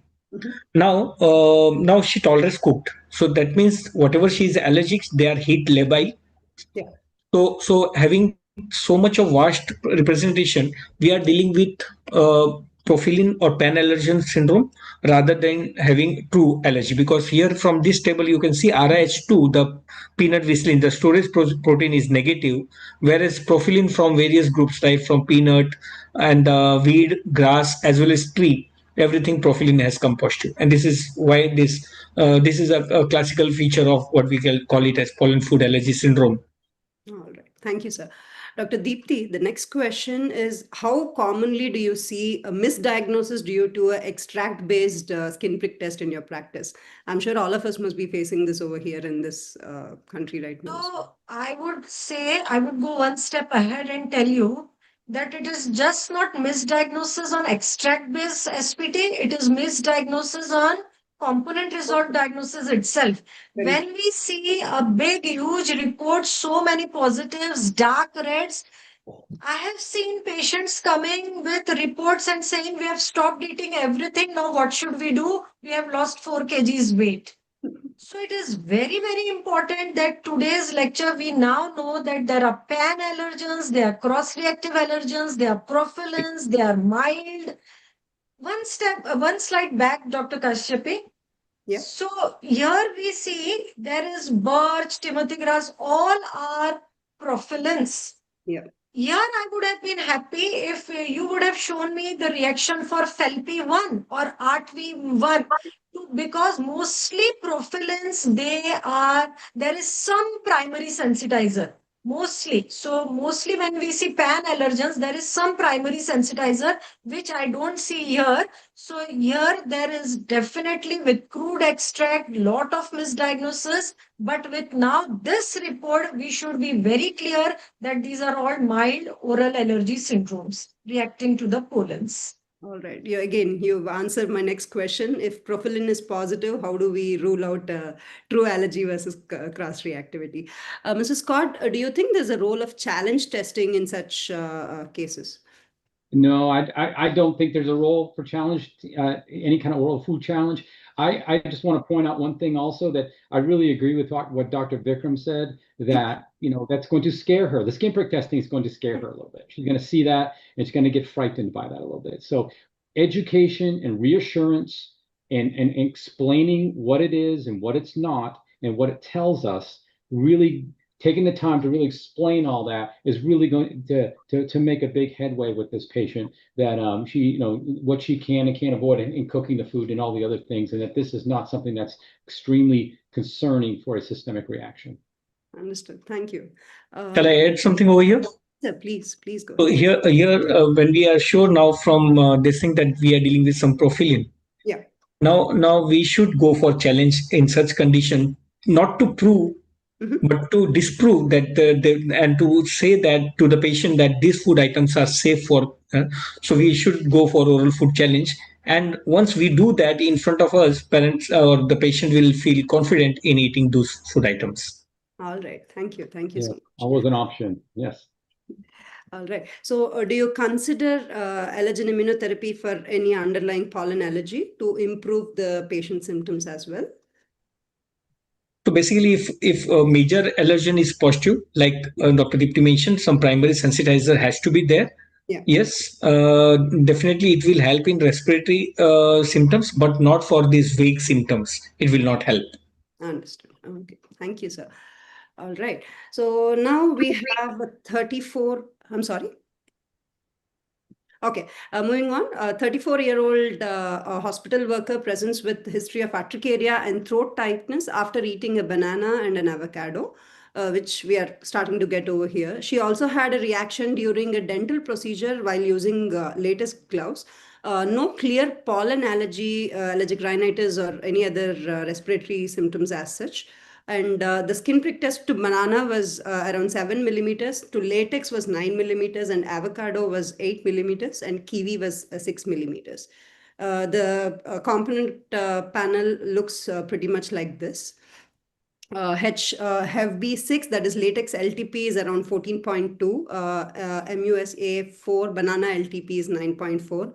RH2 peanut is 8.7. So moving on to the questions here, do you consider this as a primary latex allergy, Dr. Deepthi? So you know what, Dr. Kashyapi, this FB6, it is pro heavens. This is a primary sensitizer for latex. Okay. Yeah. It's a strong sensitizer for latex. So if that is positive, and the typicality of this HVB is, it is very much common in healthcare workers. And if I'm not wrong, your history suggested that this person was some hospital worker, healthcare worker. So these healthcare workers, doctors, nurses who are exposed to latex, tubings and all these things a lot, they do get sensitized to latex, and then this shows a lot of cross reactivity to bananas, avocados, and all that fruit latex syndrome. So yes, sorry, what was your question? My question was, do you consider this as a primary latex Yes, it is a primary latex allergy because HEFB6 is a primary sensitizer for latex. All right. Influence. There are some others like HEV-B1 is also primary, but HEV-B6 is also a strong primary sensitizer of latex. All right. Dr. Vikram, with a negative BET-V1 in this patient, can we completely exclude, pollen food allergy syndrome in this patient? Yes, here we need to understand the concept of latex fruit syndrome and the pollen food allergy syndrome. So when we think of pollen food allergy syndrome, yes, we expect PR10 to be positive. Now here also the reaction to banana is also there, avocado is there, and that is because of this TLP. TLP is thermotic-like protein, which is like a pathogenous PR. It belongs to PR5 rather than PR10. It belongs to PR group only, but PR5. So this is latex fruit allergy rather than pollen food allergy. Now, this case is not only this latex fruit syndrome, but also RH2 is positive. So this patient is having multiple food allergy syndrome, we can call it as. So true sensitization to even RH2 is positive. So this patient may go into severe reaction on exposure to peanut. This was my another question as well. Do you classify this patient as latex fruit allergy syndrome or a multiple primary food allergies? Yeah. All right. Thank you, sir. So let's move on to our last case today. I'm sure pretty much was covered, but here we have a 47-year-old homemaker from Delhi living in northern part of India, had 2 episodes of anaphylaxis, once while grinding fresh mustard, which is significantly used here. For the chutney, and once after a celery-based soup at a wedding. So she has chronic rhinitis, especially worse during the months of August through October. She also has reacts to fennel seeds and coriander powder, again very widely used over here. And she's a strict vegetarian and eats no peanuts or tree nuts as such. And skin prick test suggestive of mustard 10 millimeter, celery 8 millimeter, and mugwort pollen as 9 millimeter. The blood workup showed RTV1 to be 24.3, which is strongly positive, RTV3 as 11.2, Cine1, which is mustard to S albumin as 8.4, APG1 celery as 6.7, and RTV4 mugwort as 4.1. So now the questions here are: how do you classify this patient? Is it a PA, a pollen food allergy syndrome variant or a true food allergy syndrome? Dr. Vikram or Dr. Deepti, anyone? So look here, see, here RTV1 is present, positive. Okay, this is a major pollen sensitizer. So this is a major allergen. Okay, but when you see she was reacting strongly to the mustard seeds, she was just grinding and she threw a reaction. That is your 2S albumin. These are seed storage protein. They are totally different from your RTV1, which is the primary sensitizer. So here we cannot call it food pollen syndrome. Okay, this is a separate protein altogether. Then your RTV3 mugwort, it is again a separate thing. It is lipid transfer protein. RTV3 is from another group. Your celery is PR10. So these are all coming from different sets of groups. So definitely we cannot say they are cross-reacting. I would say that she is allergic to mustard seed. She is allergic to celery. This is not just food allergen cross-reactivity. She even threw anaphylaxis to her celery soup. So these are all causing food allergies to her separately, and RTV1 mugwort is a major pollen sensitizer here. Thank you. I would like to add over here something. We have the concept called as mugwort mustard celery syndrome. So which is primarily driven by the Artemisia pollen only, the RTV1. But there we don't expect to have anaphylaxis because of mustard. Here, Correct. Dr. Dipti mentioned, here the mustard is albumin, the storage protein. Correct. So along with that, now APG1, that PR is also positive. So along with, and LTP is also there. So it is not only true, there are, what do you say, the PR, the pollen food allergy syndrome is also there, LTP is also there, and true food allergy to mustard is also there in this case. Exactly. Sir, again, the next question is for you. So now with so much coexistence of LTP and storage protein sensitizations, so do you think that there is a higher severity rate in this patient? Do you think that the patient may react to a broader spectrum of foods or more unpredictable reactions? What is Yes, yes, for all these three actually. If LTP and storage protein, they have co-sensitization. Unlike co-sensitization with profilin, they are going to have severe reaction. And broader food reactivity too, because LTP are present in other legumes and peanut also. So definitely, and unpredictable many a times, because we say LTP will be depend on cofactor, but storage protein will make it unpredictable. All right. Dr. Deepti, do you think the patient will benefit from mugwort immunotherapy in this scenario? Can we go back, please, to the first slide? First. Yeah. Okay, she has chronic rhinitis, which gets worse in August and October. So definitely clinical problems are there. To the next slide, please. Plus, with all this mugwort being the major, plus there is cross reactivity with profilins. So we don't know, she could be reacting to many other foods also. So in such cases where the primary sensitizer is strong, then it is worth trying allergen immunotherapy. There is definitely a benefit. If your ARTV1 was negative and only ARTV3 and ARTV4 were positive, then I would have said no. But ARTV1 is the primary sensitizer for mugwort. So yes, allergen immunotherapy benefits in such patients. All right, thank you. So let's, before closing, we have two questions, especially to Indian context. So both the questions are to both Dr. Deepti and Dr. Vikram. So while dealing with patients with a IgE-mediated reaction, but a non-anaphylaxis reaction as such, so which component resolved diagnostic molecules are to be sent for testing? Do you have any particular panel, or do you have any particular singleplex molecules that you want to include? No, singleplex is always based on the history. Always. Yes. You cannot predict, or you cannot, think out of nowhere. So good history and then singleplex is the best way. Multiplex can lead you to a lot of confusion if you're not sure which is the primary sensitization, which is cross-reacting. And if you're not taking the history, if you're just going by the result of multiplex, then you're done. The patient is in big trouble because of you.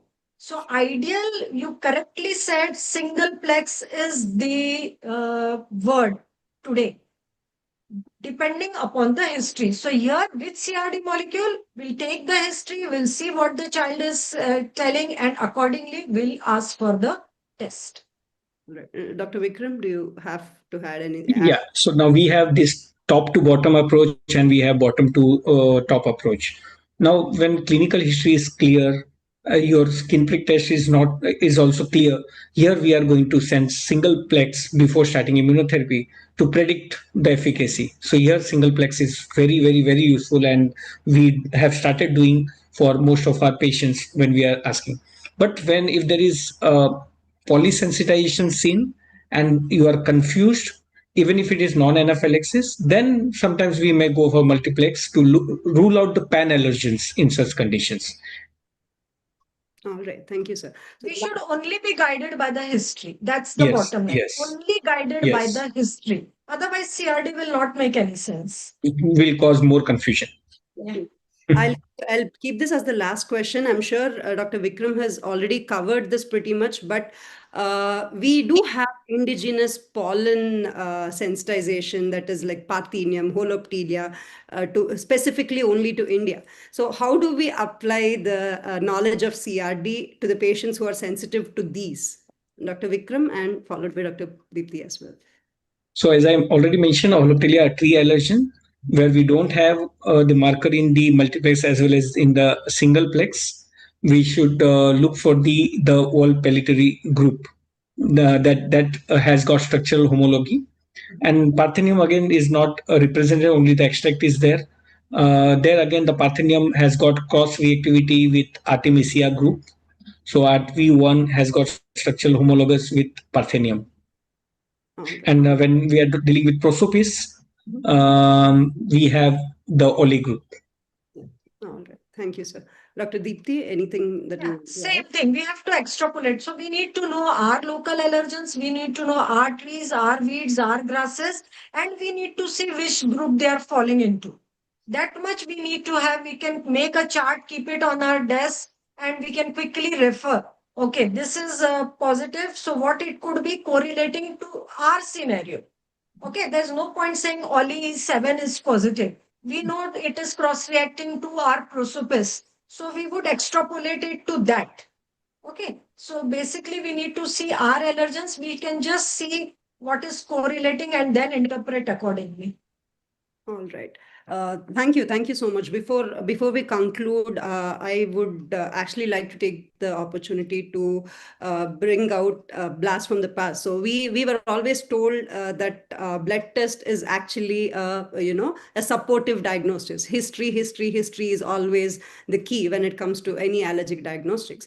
But with single plex, I think all these, especially all these training, especially the CRD module that's come up, the first and the second, I think that has pretty much made all the practicing allergists very confident of writing single plex rather than just sending across all the panel based testing and just getting confused more and more and more and more. And it also makes the physician, the allergist, pretty strong at what they actually want to order. Only if you know the signs of CRD, that is when you will actually, go ahead and order a single plex, as rightly told. So thank you so much for Dharma Fisher and also Team ISS for bringing out such a wonderful program and strengthening the knowledge of allergy, especially using the right texts at the right time, at the right moment. Thank you so much, Mr. Scott. Thank you, Dr. Vikram and Dr. Deepti. And over to you. Thank you. Thank you, Dr. Kashyapi, and it was really a wonderful panel discussion. Thank you to all the panelists. We will now hear closing remarks and a summary of the full CRD webinar series 2.0 from Dr. Vikram Patra, who will draw together the threads from all the three versions, all the three webinars that we had into a final set of take-home messages for clinical practice. Over to you, Dr. Vikram. Thank you, Dr. Alka, and thank you, Dr. Kashyapi, for bringing out such an important and practical panel discussion, which must have solved various queries regarding the practical problems when we are dealing with CRD. Now, thank you, ISAS and Thermo Fisher, for bringing out this webinar series. Very much needed when this is actually, CRD is a double-edged sword. If not rightly used, it is going to lead to confusion. Now, over the first three webinars, we have traveled from the foundations of molecular allergology diagnostics to its real-world application in respiratory allergy, pediatric food allergy, and finally, advanced precision-based allergy management. So this series highlights one important transition in allergy practice from what is the patient allergic to, which specific allergenic molecules are driving disease, severity, persistence, and risk. So we are in a position to answer all these questions now. From the webinar 1, where it was dealt with house dust mite allergy, which is the commonest allergen in our allergy practice, understanding molecular allergy diagnostic and clinical application. The first webinar laid the scientific foundation for the CRD series. The key learning points were the difference between extract-based testing and molecular diagnosis, their role, where we should order. Understanding genuine sensitization versus cross-reactivity in house dust mites, and the practical importance of having the knowledge about the major allergen components like DERP1, DERF1, DERP2, DERP23, and DERP11. Now, risk of molecular profiling in allergic rhinitis, asthma risk assessment, atopic dermatitis, selective appropriate candidate for immunotherapy was extensively discussed over there. So important clinical message given in the first session was patients with the same dust mite positive report may actually have very different molecular sensitization patterns which directly influence disease severity and treatment response. So beforehand also, before starting immunotherapy, we are now in a position to predict the outcome. From the webinar 2, very important, it dealt with the food allergy, pediatric food allergy. So there it was discussed about the risk prediction and management using CRD, because in our country we have seen, because of these multi or poly positivity reports in with the whole extracts, unnecessary diet restrictions leading to undernutrition, malnutrition in the pediatric age group. So the second webinar focused on one of the most clinically impactful uses of molecular diagnostics, the pediatric food allergy. The key learning points were the molecular basis of food allergy, understanding stable versus labile proteins was discussed in detail. Then which components were helpful in predicting the severity, persistence, and risk of systemic reaction. And particular milk components, egg components, and wheat allergens were discussed in detail. So the clinical applications was highlighted for avoiding overdiagnosis, reducing unnecessary dietary restrictions, better counseling of parents, guiding oral food challenge decision, and long-term prognosis prediction were discussed. Then important clinical message given was not every sensitized child is clinically allergic, and not every allergy carries the same risk. So here comes the role of CRD, which helps move towards individualized management instead of blanket avoidance advice. The webinar 3 today, we discussed about the peanut allergy by Dr. Scott and the cross reactivity. So peanut component based risk stratification was discussed, distinguishing primary peanut allergy versus the cross reactive sensitization. We discussed about the different pan-allergens and their cross reactivity and their significance in having a polysensitized patient. We discussed about PR10, profilins, polycalcins, lipid transfer proteins, and their molecular interpretation in the Indian context. So clinical relevance of today's talk was to improve diagnostic confidence, risk assessment, patient counseling, dietary recommendation, and precision in allergen immunotherapy prescription. So important clinical message given today was a positive peanut IG alone does not define clinical risk, whereas molecular components help identify which patients are truly at risk for severe reaction. So major take-home themes across the webinar series. First point I would like to highlight, allergy diagnosis is becoming more precise. We are moving extract positivity towards molecular level understanding of disease. CRD help differentiate genuine allergy, cross-reactivity, clinically relevant sensitization, low-risk sensitization. This reduces confusion and improves decision making.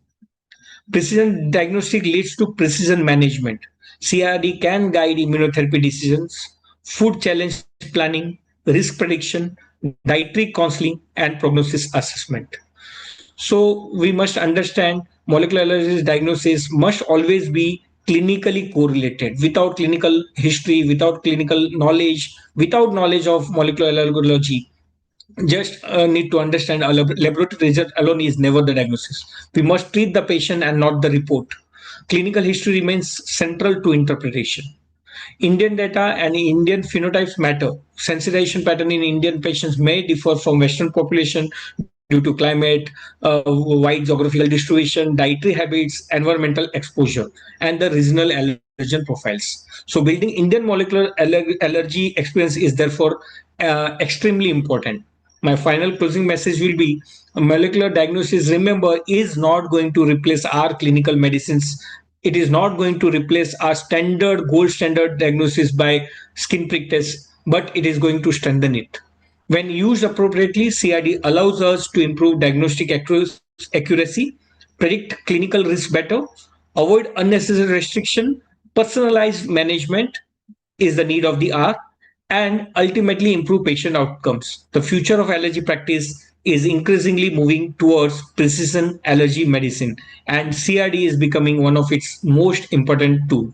Thank you all the faculty members, organizers, panelists, and participants for making the academic series meaningful and impactful. I thank Thermo Fisher for bringing out this series. Thank you so much, Dr. Vikram. And it was exceptional. It was a perfect note to close an exceptional series on. And on behalf of Thermo Fisher Scientific and ISAS, I would like to extend my deepest gratitude to all the faculty who made this series possible. And to our audience, thank you. 3 webinars in, and your engagement, your questions, your commitment to advancing allergy diagnostic practice in India is what makes this series truly worthwhile. Recording of all the sessions will be shared with everyone, all the registered participants. So good night, stay curious, and thank you for being part of this wonderful journey. Thank you so much, everyone. We are closing the session. We can leave.